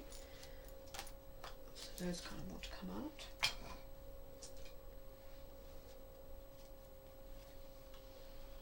Interesting. So we've got the Knight of Cups. So yes, I do really feel as though the masculine energy definitely wanted to make an offer. They definitely wanted to kind of offer their heart to the person on the left, but for whatever reason it was rejected. The cup was emptied, and it may, as I say, have something to do with some kind of lack of reciprocity, that there was the feminine energy for whatever reason didn't feel as though maybe that they were enough, or that they could reciprocate, or maybe they initially panicked and thought that they didn't have feelings for the person on the right, and so they kind of said, no, I'm sorry, you know, it's not really for me, when in fact it was not true at all. You know, just look at the trinkets.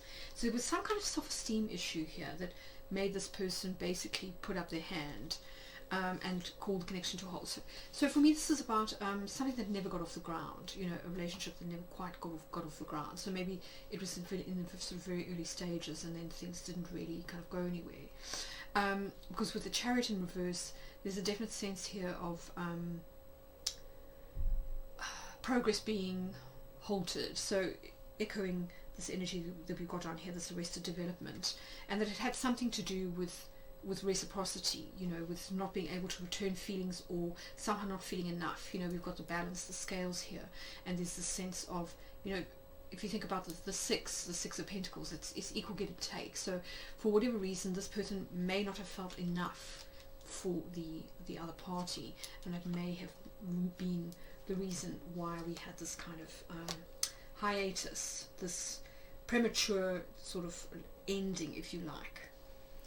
Okay, now what do we need to know about the person on the right?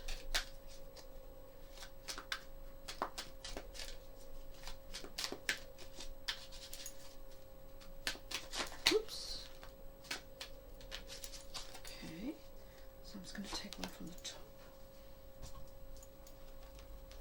Okay, so there is, so they're definitely healing after, you know, feeling a bit wounded. They've also kind of gone away to lick their wounds, but are definitely on the mend. But I feel that they miss their counterpart here on the left. There's a definite desire to communicate with the Ace of Swords. There's also a sense of clarity, and that's what I'm feeling here with the Two of Swords in reverse and the Hangman. That this person has kind of gone away. They were initially a little bit confused and hurt, but now they've actually sort of seen the light, and they understand a little bit better. With the Page of Swords, possibly that they are checking out the other person on social media. There's a sense of maybe gathering a bit more information, maybe talking to friends of the other party to try and understand, you know, where the feminine energy is coming from, the other, the sort of lunar person. But ultimately, they do want the same thing as both parties want the same thing. We've got the Four of Wands twice now, so both parties do see it as potentially a connection that can go somewhere. Maybe there is a desire to take things forward, maybe move in together, maybe one party move to be with the other one, but this is very much for me about kind of stable passion. This is a card of harvest and of blossoming, and it's also a card of celebration, you know, kind of coming together to celebrate something that's fruitful. So a fruitful connection that has the ability to kind of go the distance, if you like. You know, it does have the potential to kind of stabilize. So yeah, very, very interesting. I think what we should do next is get some advice from the Wisdom of the Oracle. So what advice do you have for the person on the left, please?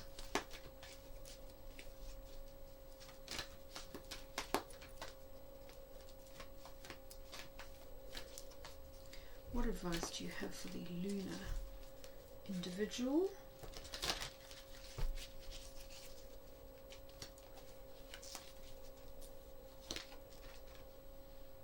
Yes, so just, that's so interesting. So happy for me is all about learning to be kind of happy in the moment, not overthinking things, allowing things to unfold naturally, and to just kind of go with your feelings, not to sort of try and hold things back, which was really the message that I was feeling so strongly here with the strength card, that this person was holding themselves back, that things started really well, they got too happy and it triggered them. It was kind of like, oh no, things are going too well, why? What's wrong with this picture? You know, something is going to go wrong, kind of anticipating disaster. And the advice is really to just sort of go with your feelings and not to assume that everything's always going to end badly. You know, if you're happy, allow yourself to be happy and just be in the moment. You know, feel those feelings and kind of allow them to unfold naturally. For me, it's quite childlike, quite Leo energy. So it's interesting that we are kind of going into Leo season shortly, and also that we've got that Venus-Mars conjunction in Leo, which is very playful energy. So I think it's definitely asking you to kind of get in touch with your playful side if you are the lunar person, to be more kind of easygoing, not overthink things, to be more centered in your kind of inner child, if you like, rather than the sort of critical parent or the wounded child.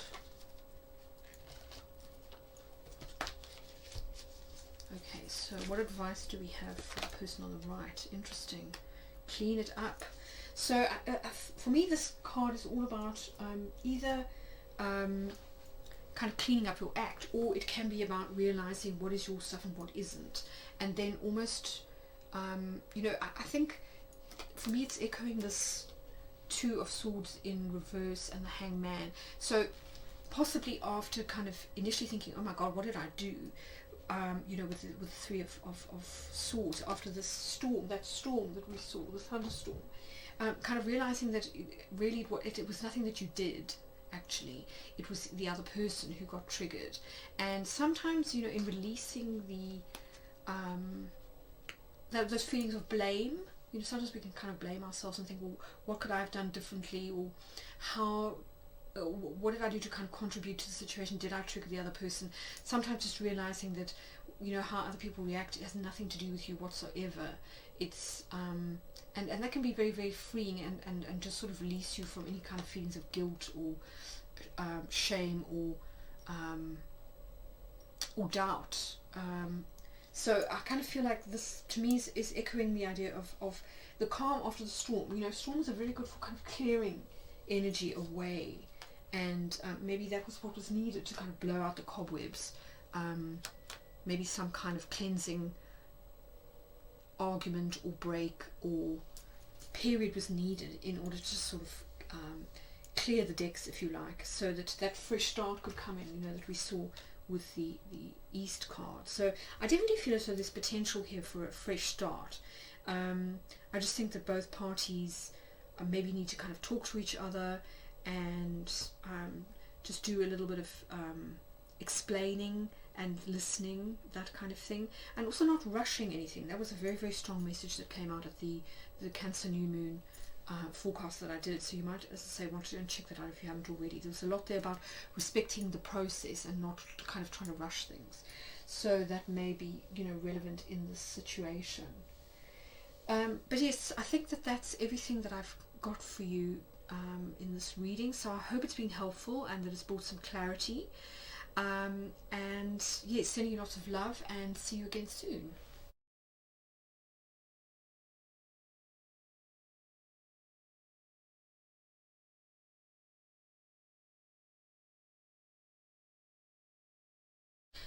Hello Pile 3, welcome to your reading. So let's get into your oracle cards, which I have pre-shuffled just to save a bit of time. So this is going to help you to make up your mind which side of the reading you kind of belong, whether you're kind of more the lunar energy, which I tend to do on the left, or the solar energy.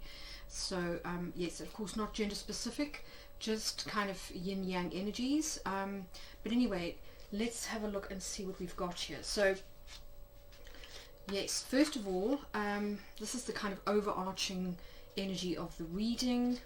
Then we've got an element card for each side, just to kind of, this is going to help me to tune into the energy of the two parties, so that I can you know, kind of get a sense of who we are dealing with, what sort of personalities, and it can also help you to make up your mind as to whether this is your reading or whether you need to choose another pile.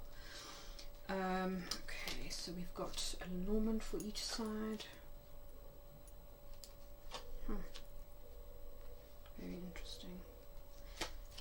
These are cards, sort of, these are the mini Lenormand Revolution deck, I think. A friend of mine, Carrie, created. So check out her website. She's about to release a new tarot deck, I believe, the Relative Tarot, which I think you can pre-order on Amazon.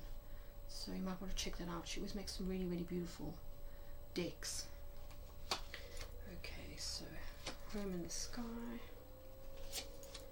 Keys on Trees, and Change of Seasons. Interesting. So overall energy is given to us by the Universe Has Your Back deck. So it says, my capacity to tune into the energy of love gives me the words I need when I'm ready to speak up, the compassion I need when it's time to forgive, and the power I need when I'm lost.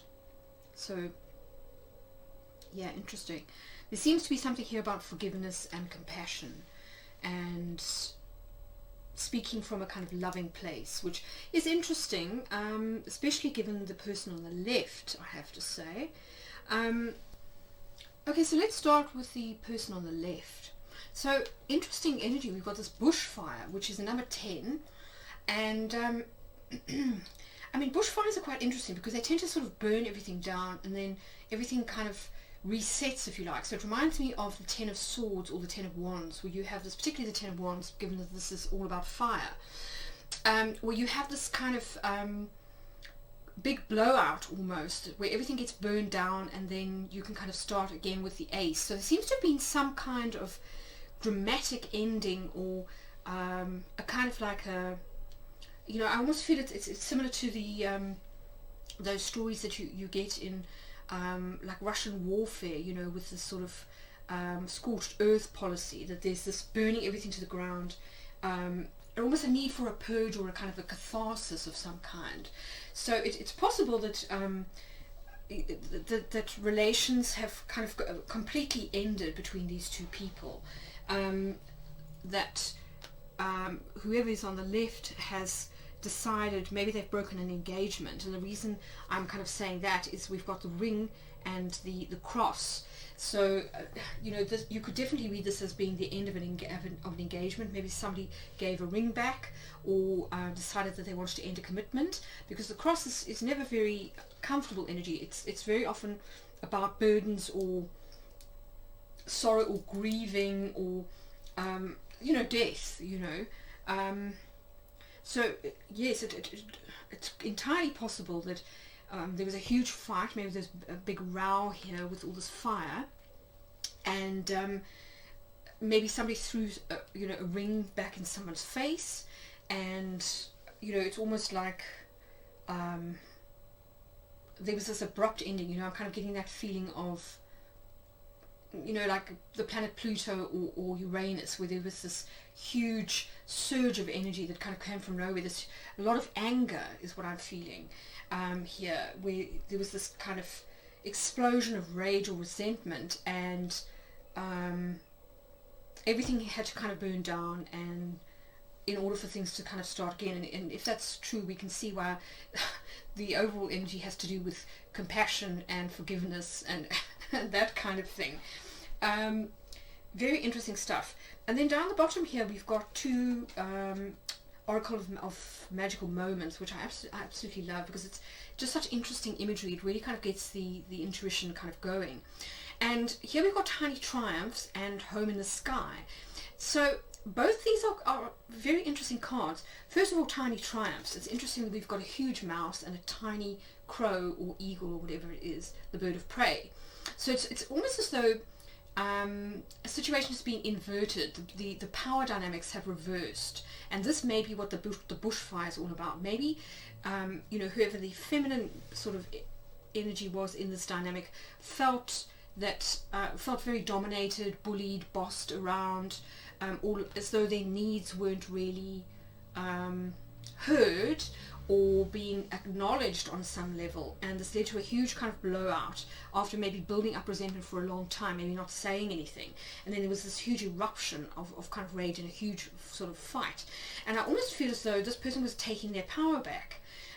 This is for me what Tiny Triumphs is all about. It's almost like the small guy kind of triumph. So this is about inner greatness or inner strength emerging, where you kind of draw yourself up, and you sort of talk back, you stand up for yourself.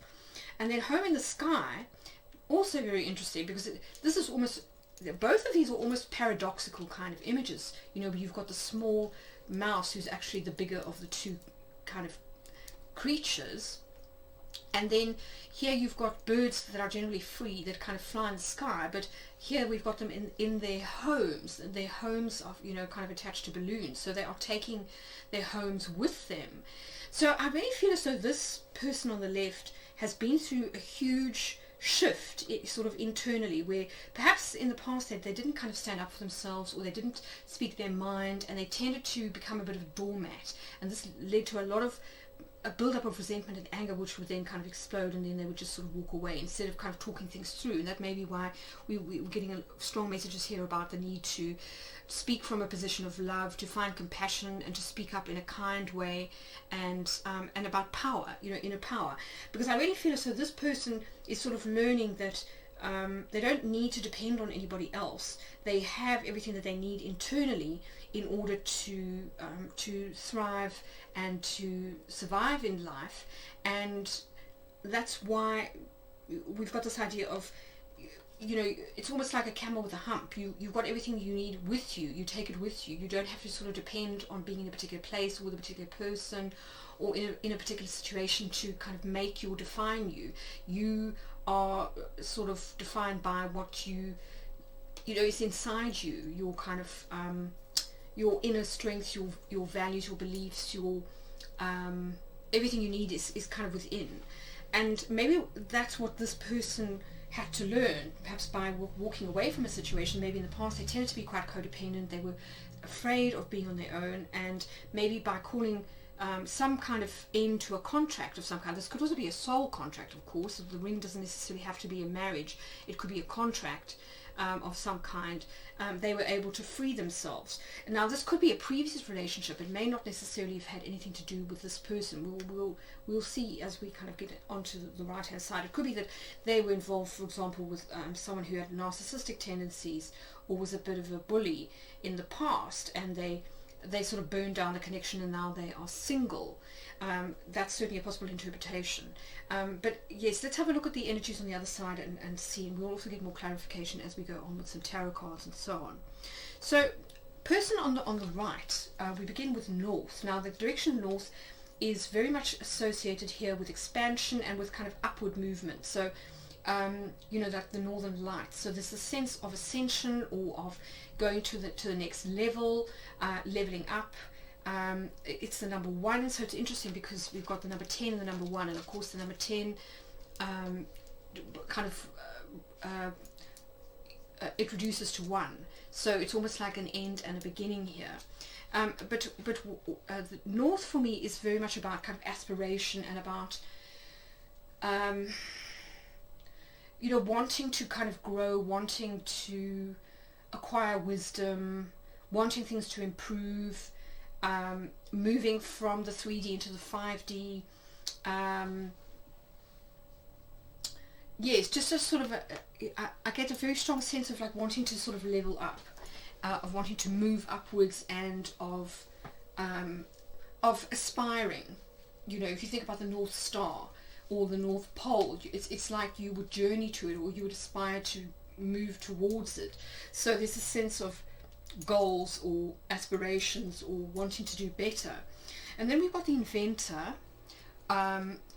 which is one of the court cards in the Lenormand kind of deck, and Carrie's kind of given it a different spin. So it's the gentleman, but it's a gentleman who is more like a magician, or like an engineer, or somebody that can fix things, somebody that is very inventive and can solve problems, somebody who may be sort of scientifically minded. Sometimes it can also be somebody who's good with things and not people. But it's interesting. I mean, if you pair it with, and again, 28, so 28 again, it reduces to 10 and then to 1, so interesting, you know, kind of connection here. But I think confirming that this is the sort of masculine energy quite strongly. And then we've got fishes, and yeah, I mean, fishes is interesting. It can talk about, you know, being near the ocean. I mean, it's interesting that both of these images have got the sea in them. These look like the sort of Nordic fjords. And then fishes for me is also about sort of wealth. You know, think about all the fish in the ocean, but equally it could be saying there's lots of fish in the sea. You know, if we think about dating, plenty of fish in the sea. I tend to think of it in terms of the I Ching with, you know, pigs and fishes, which is all about kind of inner riches. So an inner abundance that then leads to outward flowering and love and abundance in the outer world. So this would fit quite nicely with the idea of north, you know, of kind of doing some inner spiritual work to sort of level up or kind of go to the next level. So again, it could be, as I say, that these two people are not in a relationship with each other, that maybe this is for the bushfire person, this is a new fish in the sea. You know, maybe they are single and are looking to start a kind of new relationship. And then here we've got 42, change of seasons, and 49, keys on trees. So again, for me, keys on trees resonates quite strongly with north. You know, you've got this elephant at the top of a tower, and he's managed with his trunk to get one of the keys from these branches, and he's going to use it to sort of open up his cage. So I really feel as though this is about somebody who's really done a lot of inner work, who is seeing things from a completely different perspective, who is freeing their mind from the sort of trammels of materialism and of the limitations of, you know, earthly life, from the, you know, Plato's cave, if you like, and is ascending. I mean, this elephant is at the top of the tower. So I definitely feel as though this person has done a lot of growing in the last, you know, few years of their life, and they are perhaps a different person now. They've leveled up, maybe in a way that so that, you know, in the sense that other people might not even recognize them, that they've matured and they've kind of grown spiritually so much that they really understand now that they have the solutions to any problems that they seek. So in a way, they are also self-sufficient, much like home in the sky. So these two people seem to have done a lot of work on themselves, and perhaps that's why they are coming together, that there's the sense of they've reached the same frequency, and so now they are sort of ready to kind of, their worlds are ready to collide, if you like. Now, change of seasons reduces to a number 6, and this for me is very much about the Wheel of Fortune in the tarot. So this is all about, you know, how we grow and we change and we evolve, like, throughout life, and everything around us does the same. Nothing's ever really static. And again, it fits with this idea of growth, and also with the spiral as well, the image of the spiral, which is about, you know, repeating lessons, but every time learning something new and kind of improving. I always think of the Wheel of Fortune in terms of something that my friend Carrie said to me. You know, I learned a lot about tarot from Carrie, and she always used to talk about the Wheel of Fortune, and how if you place yourself at the center of the Wheel of Fortune, you aren't kind of carried around by the wheel. You aren't sort of knocked off center. You manage to stay calm and peaceful, even if outer circumstances are not really kind of working in your favor, and wait for things to, you know, to sort of improve. So very interesting energies. I do feel as though both these people have grown a lot.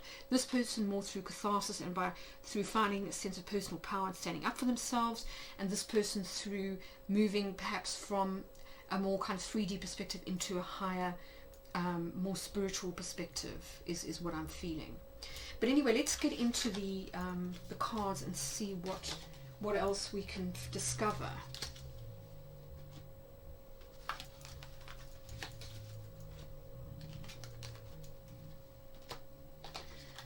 So as always, I'm going to start with the illustrated, the Illuminated playing cards by Kate and Keegan. I love the fact that you've got a solar and a lunar deck. So we'll do those, and then we will also look at some name tiles. We will clarify with trinkets from the Magpie Oracle. We'll also use some of the traditional Rider-Waite tarot cards to get some more information, and we'll finish off with some advice from the Wisdom of the Oracle. So let's get into the lunar person. I think it's and I'm just having one of those clumsy days where I'm just not shuffling very well.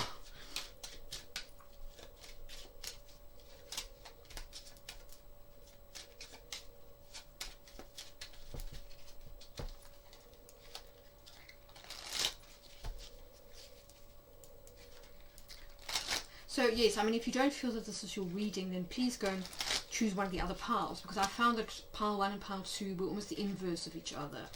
And very clear storylines as well. So yes, maybe go and have a look if this is not your story, because this is also quite distinct, quite different to the previous 2 readings.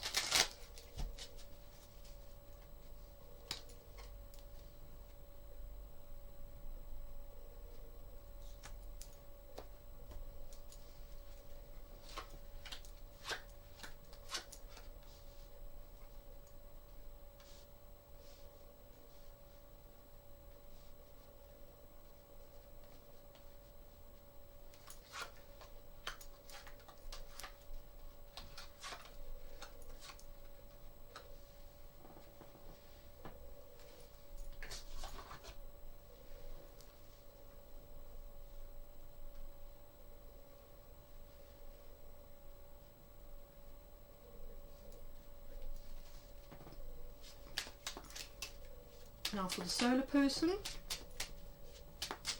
and as always, not gender specific, just about the more active initiating energy as opposed to the more passive yin energy on the left. So the more Martian / solar energy.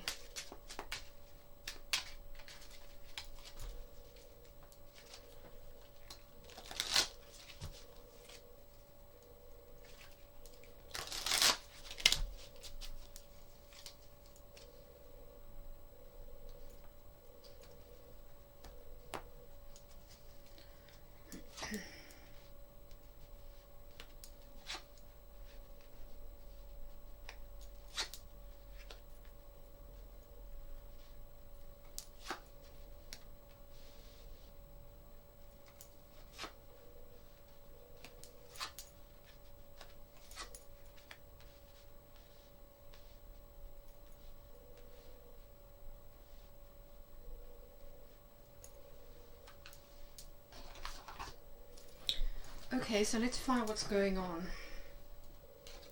So we start at the top here with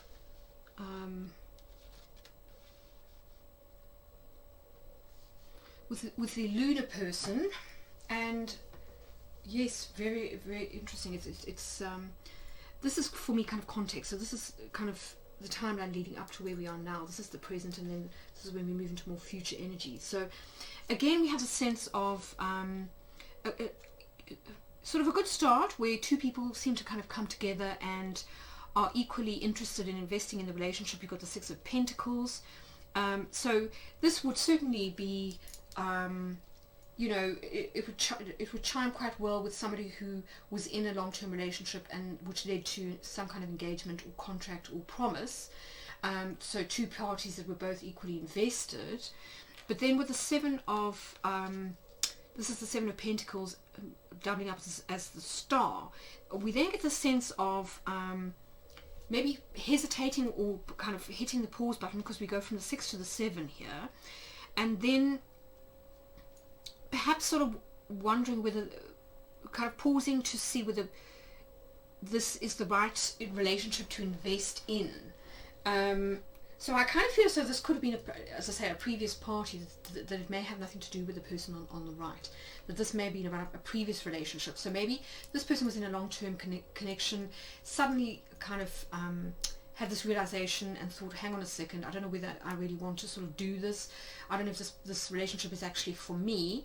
And so with the Nine of Pentacles, which is also the Hermit card, there was a pulling back, so a withdrawal. So I do feel as though this person walked away from a previous relationship, you know, like the bushfire and that the cross with the ring.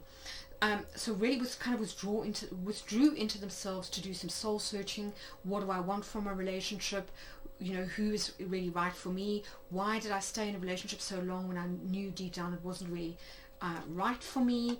And, you know, all sorts of soul searching, you know, kind of ensuing here. And then the present, interesting. So we've got the Seven of Swords in reverse. So possibly this person realized that either their partner or they were not being honest with themselves about what it is that they needed, you know, their needs. And this may have had everything to do with the bushfire, that there was a sudden kind of eruption into consciousness that, oh, you know, I really need to stand up for myself, or I need to kind of come into my power and actually start to put my needs first, or assert my needs, or actually state what those needs are, and actually be honest. Because when the Seven of Swords is in reverse, it's about being honest as opposed to dishonest.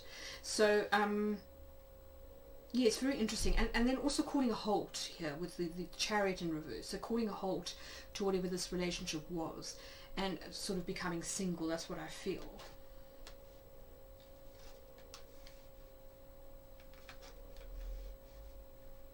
Okay, now before we read those, let's have a look at this person.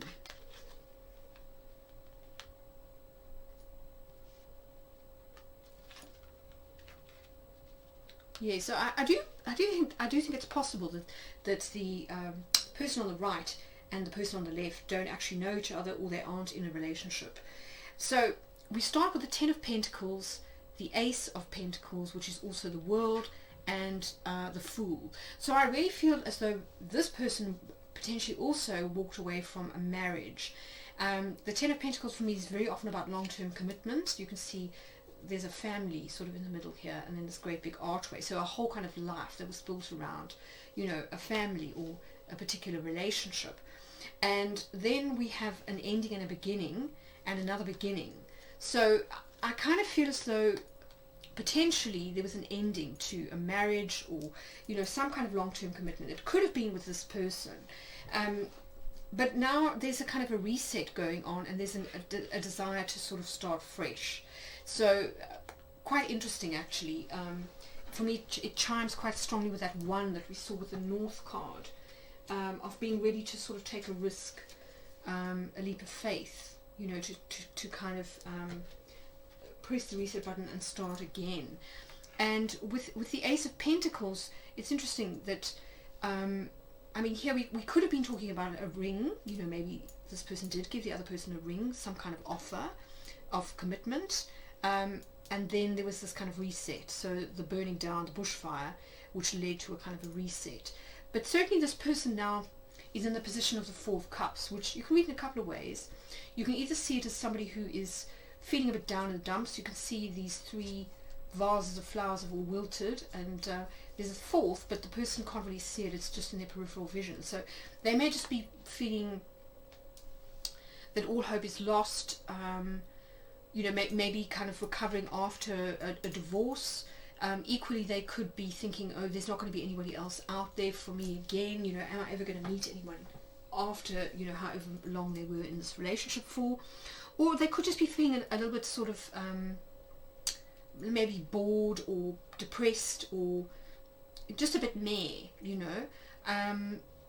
Maybe just needing a little bit of excitement in their life, a bit of adventure. Let's see what's next. Interesting. Okay, so these people could actually have been in a relationship. Yeah, interesting.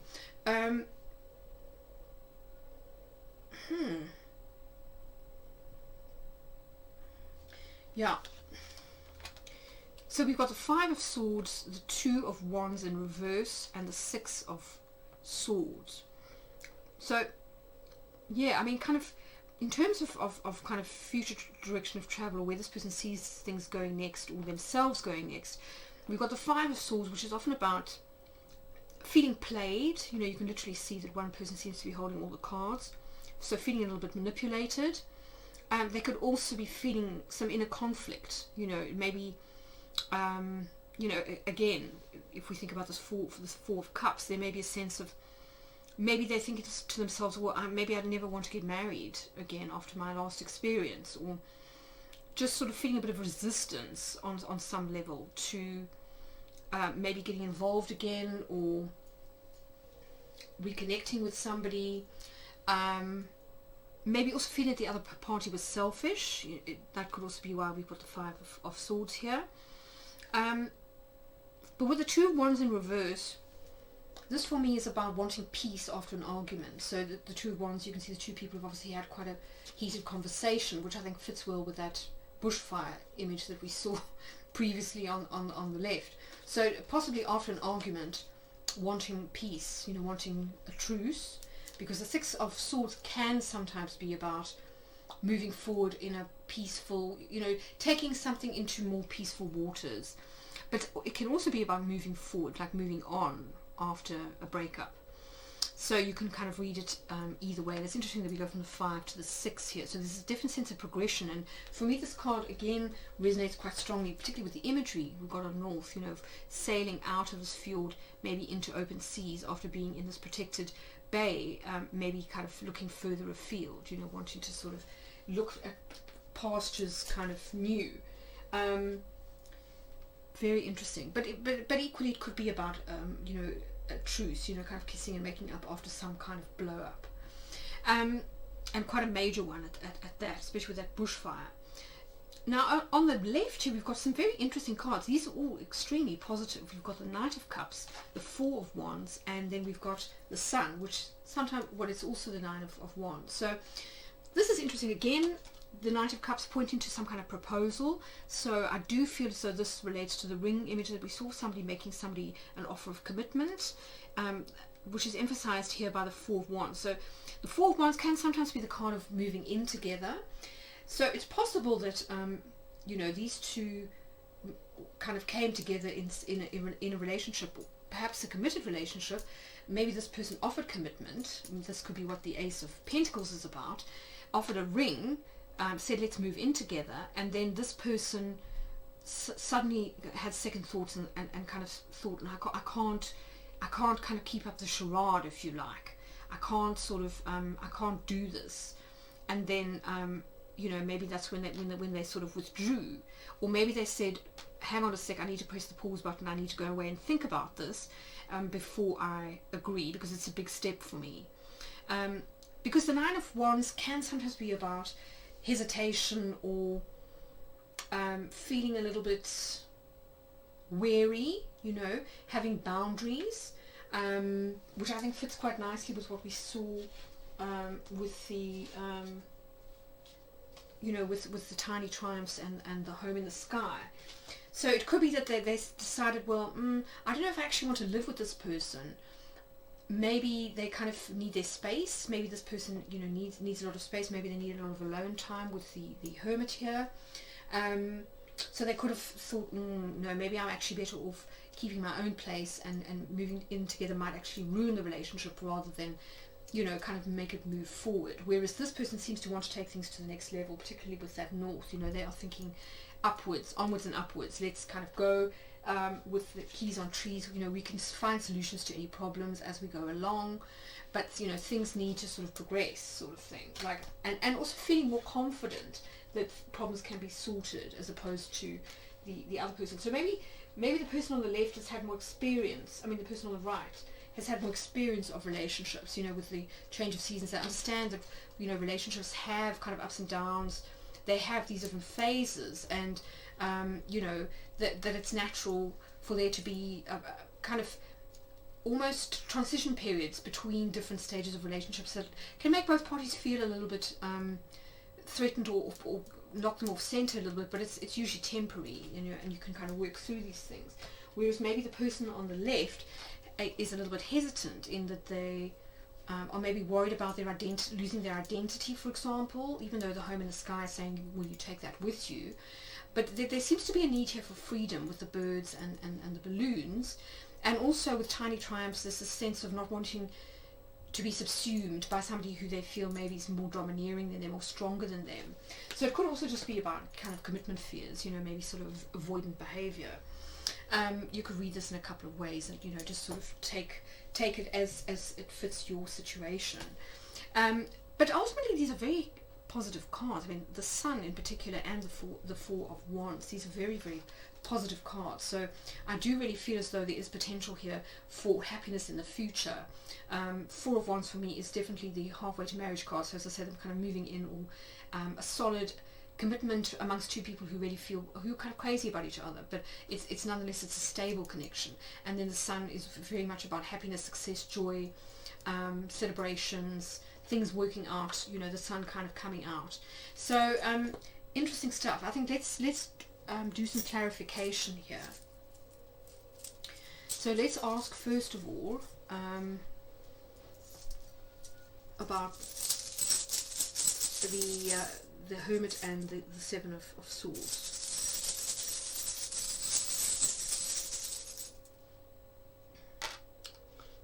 Okay.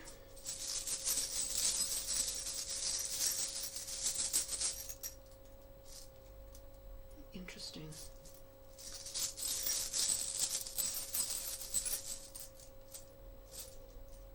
Okay. So interesting, we've got the male and the female with the Venus and the Mars symbols here, which of course fits quite nicely with that conjunction that we are having on the 13th in Leo. And then we've got the heart, which for me is about a kind of soul connection, a heart connection, and the mice, which, I mean, isn't it interesting? We've got a mouse here with tiny triumphs. So yeah, I mean, you can read this in a couple of ways. You could see it as this person knows that they've got a lot of love for whoever this person was that they were potentially engaged to, or who offered them a cup of love. They do have feelings for this person, but on some level they don't feel enough, or they may feel that that there's a sort of a power imbalance here. You know, the mouse is about something niggling away at you in the back of your mind, you know, and that could be why we've got the Seven of Pentacles here, the Nine of Pentacles. So, you know, this card is very much about, you know, yes, I love this person, but I'm not sure whether I want to be, maybe I'm better off being single. But equally, it could be about somehow one party not really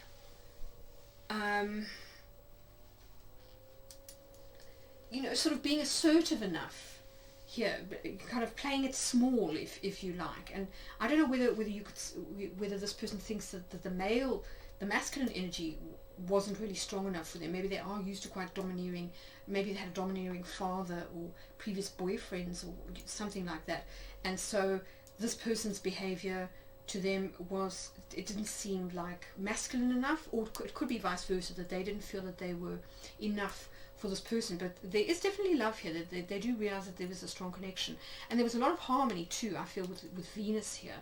You know, for me it's like the Six of Pentacles, that there was this reciprocal, there were mutual feelings, you know, with the heart and Venus. So that's kind of interesting. Let's find out more. Let's find out about let's find out some more about the masculine energy.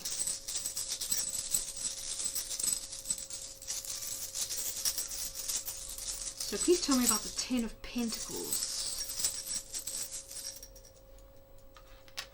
Yeah, so putting down roots with somebody, wanting to sort of grow old with them, you know, in it for the long haul. So what is this here about the Four of Cups?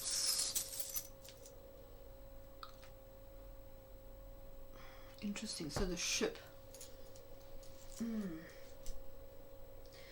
I mean, again, it's interesting that we're getting these images of like sailing and the sea. So maybe thinking, oh, well, maybe I need to move on, you know, whether from this person or from this relationship. That I can't stay stuck in this energy of feeling sorry for myself. I need to kind of move on. Let's just get one more. What's this Five of Swords about? So definitely somebody not being honest. For me, the Fox is similar to the Seven of Swords. So not being honest in terms of communication here. The birds for me being about two people having a discussion or communicating with each other, but one person holds all the cards and the other one feeling disempowered. So I do really feel as though this person had more power in the situation than this person, and that's if these two were connected.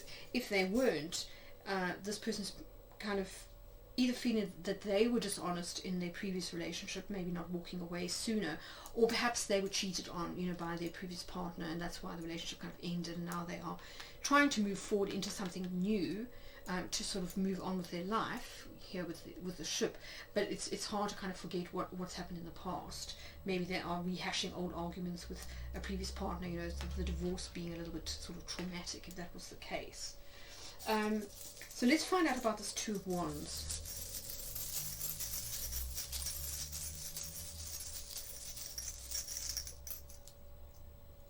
Okay, so children, or the child, and the key. Okay, so interesting, again, we've got these images coming again, and keys on trees, and the key here. So you can read this in a couple of ways. You could see this as being realizing that maybe the argument that they had with the feminine energy was actually a bit of a mountain out of a molehill. They made something more of the situation than was necessary. That could also be why we've got the mouse here. Sort of making a mountain out of a molehill, overreacting. But equally it could be that, if they did get divorced from somebody, maybe there were a lot of arguments about child support, about custody, all of those kind of things, with child here.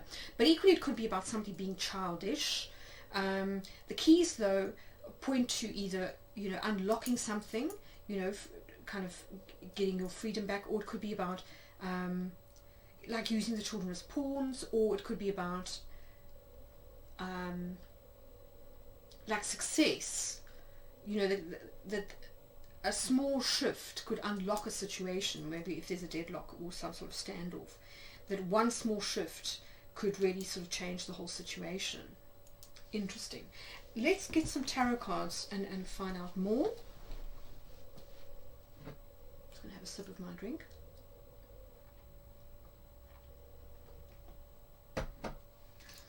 Alright, so please could you clarify the situation of the person on the left,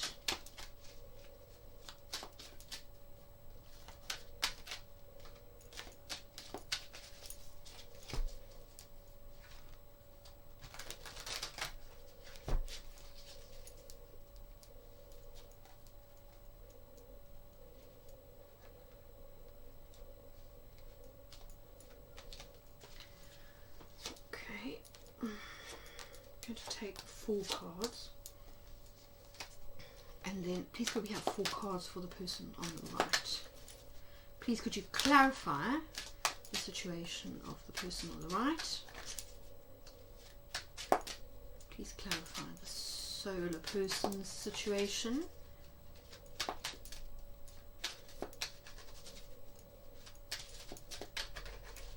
I keep thinking about this message of tuning into the energy of love, giving me the words I need to speak up, the compassion to forgive, and the power when I'm lost. Very interesting. So it could well be that these two people have argued and sort of split up, but they can't really let go. Let's see, what do we got? Alright, so we've got celebrations. Wow, okay, interesting. So 7 of Pentacles again. Queen of Pentacles in reverse. Yeah, this is what I feel strongly. I feel that the feminine energy person didn't really feel enough. That there was something inside them that made them feel small, too small for, for something that really was so kind of wonderful. And so maybe they projected this onto the other person and sort of made out that the other person wasn't really their type, or wasn't, didn't measure up in some way, because we've got a soulmate connection here with the 6 of Cups. we've got the Three of Cups, which sometimes can be third party, but mainly for me it's about kind of friendships, celebrations, and reunions. Both of these cards can be about reuniting with somebody. And then we've got the Seven of Pentacles. So perhaps, you know, having a kind of a moment here where they really needed to get in touch with their own self-worth. So kind of leveling up internally to realize that they are worthy of love, they're worthy of commitment. It doesn't matter how people have treated them in the past or what happened with their parents, that they deserve love, they deserve happiness, and as such, you know, this need to, you know, to kind of let go of old, outdated patterns of behavior, ways of thinking, that kind of thing, because there's a strong sense of realizing what is important, what they should be investing in, with the Seven of Pentacles. Now, the Seven of Pentacles can also be about waiting and patience, that good things take time. You know, this is about the farmer looking at his harvest after all the hard work that he's put in over the last however long, you know, however many months of kind of sowing and weeding and feeding and watering and that kind of thing. So good things take time, and again, it's interesting that, you know, harvest is kind of coming up twice here as a sort of an image. So maybe this person they just felt that things were going too quickly, and they put the brakes on because the pace was sort of too fast for them, and they just needed time to sort of stop and think, you know, is this really for me? But there's definitely a sense here of feeling a strong connection. You know, the Six of Cups, the Six of Pentacles, so this is a mutual thing, and that there were a lot of good times here, which I'm seeing very strongly with the Four of Wands, and the Knight of Cups and the Sun. So this person does bring them a lot of happiness if, you know, these two people were in a relationship. Or it could be that they realize from past experiences what they don't want in a relationship. They want somebody who's really going to invest, you know, in them, kind of moving forward. They want something that's healthy, that's going to grow, that's got legs. And so they are kind of waiting for, you know, the right person to kind of come in here with the soulmate card. Now, sometimes this can be someone we've known in a past life. It can be someone that we've known before. It could be reuniting with somebody that we knew from our past. It doesn't necessarily have to be this person or whoever the previous relationship was. It could be somebody new that they knew when they were kind of growing up, like a childhood sweetheart.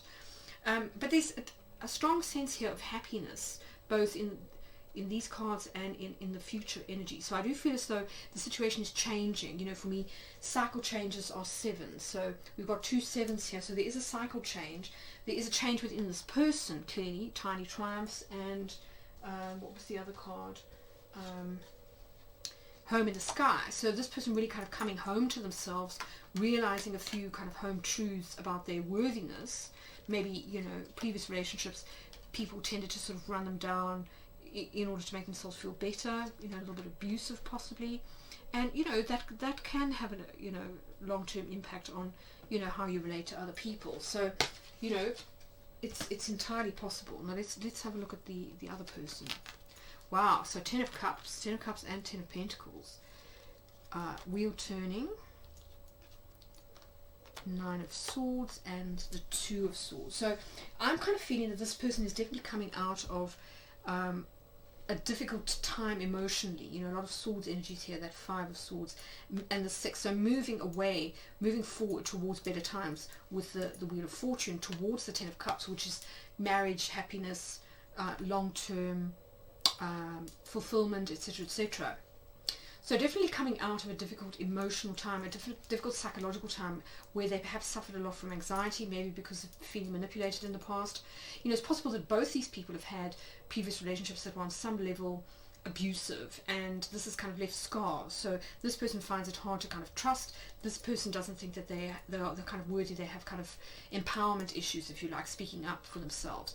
And I think maybe this card is telling us that both parties, if they are coming together or have been together in the past, need to have compassion both for themselves and for each other, so that, you know, through kind of understanding and through dialogue, they can sort of together kind of heal their wounds and move into something that's healthier, because there is definitely potential here. I mean, look at this Ten of Cups. This for me is the marriage card. It's very similar if you look at the imagery, to the Ten of Pentacles in the other deck. So you've got the sort of the family, you know, everything is paired up and balanced beautifully. There's a rainbow. There's a looking to the future with sort of optimism.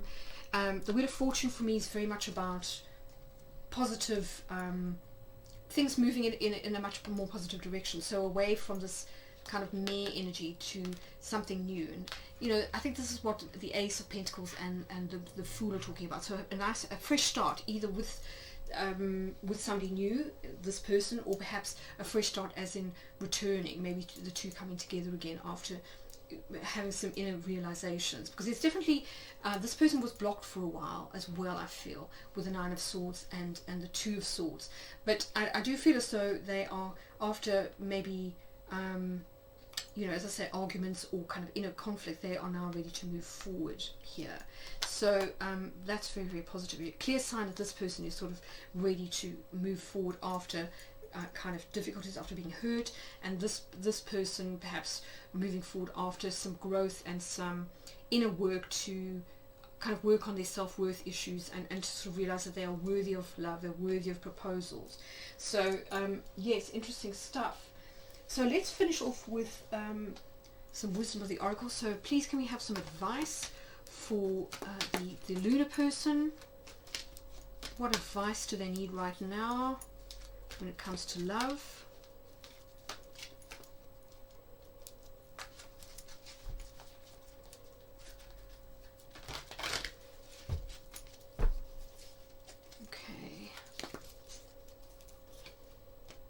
And then please could we have some advice for the person on the right? What does the solar person need to hear right now?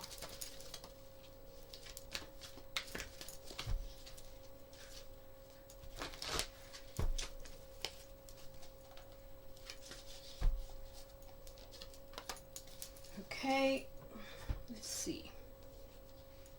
No place like home. Oh, beautiful. So isn't it interesting how the imagery all kind of gels? You know, home in the sky and no place like home. So I really do feel that this is all about home is where the heart is. Home is within us, wherever we are. You know, that we have to kind of come home to ourselves to realize our own worth before potentially we feel worthy enough to maybe build a home with somebody else, or to, you know, to sort of to settle down. You know, that this person may have had some commitment wobbles. And then round and round, again, very interesting. It matches the spiral that we saw in the keys and the trees. So I do feel as though the person on the right has learned some important soul lessons. They've already grown from the experiences that they've had in the past. You know, round and round for me again is about that spiral. It's about, you know, repeating situations, but every time learning something new, so that, you know, every time you don't have to sort of go through the lesson for as long until you get to the point where you transcend it and you kind of move on. It's also about higher perspectives. You know, if we think about this elephant at the top of the tower, they finally got the key, and look, we've actually got the key here. So finally, maybe kind of having an aha moment about previous conflicts, or, you know, difficulties in relationships, maybe where things have gone wrong, something from their childhood, possibly with the children here. Something has kind of clicked into place, and that may be why they are moving away from this kind of inner anxiety and sense of conflict, or feeling torn. The wheel is turning, they are ascending, and they are now ready for happiness. So, I mean, that is absolutely beautiful. Yes, really, really stunning. I do feel as though either way, these two people are healing, and they are coming back together, or coming together for the first time after some potentially difficult situations in the past, where they both on some level made mistakes due to, you know, either being hurt or kind of not sort of developing a strong sense of self-worth, maybe not getting enough praise maybe in their childhood.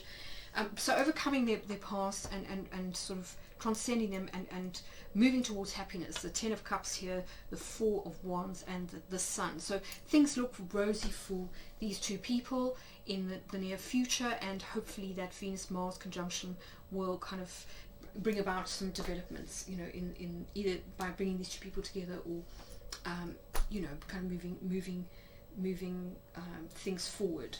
But yes, I hope that has been helpful. Let's just draw some letter tiles. Whoops. So we've got X, we've got B,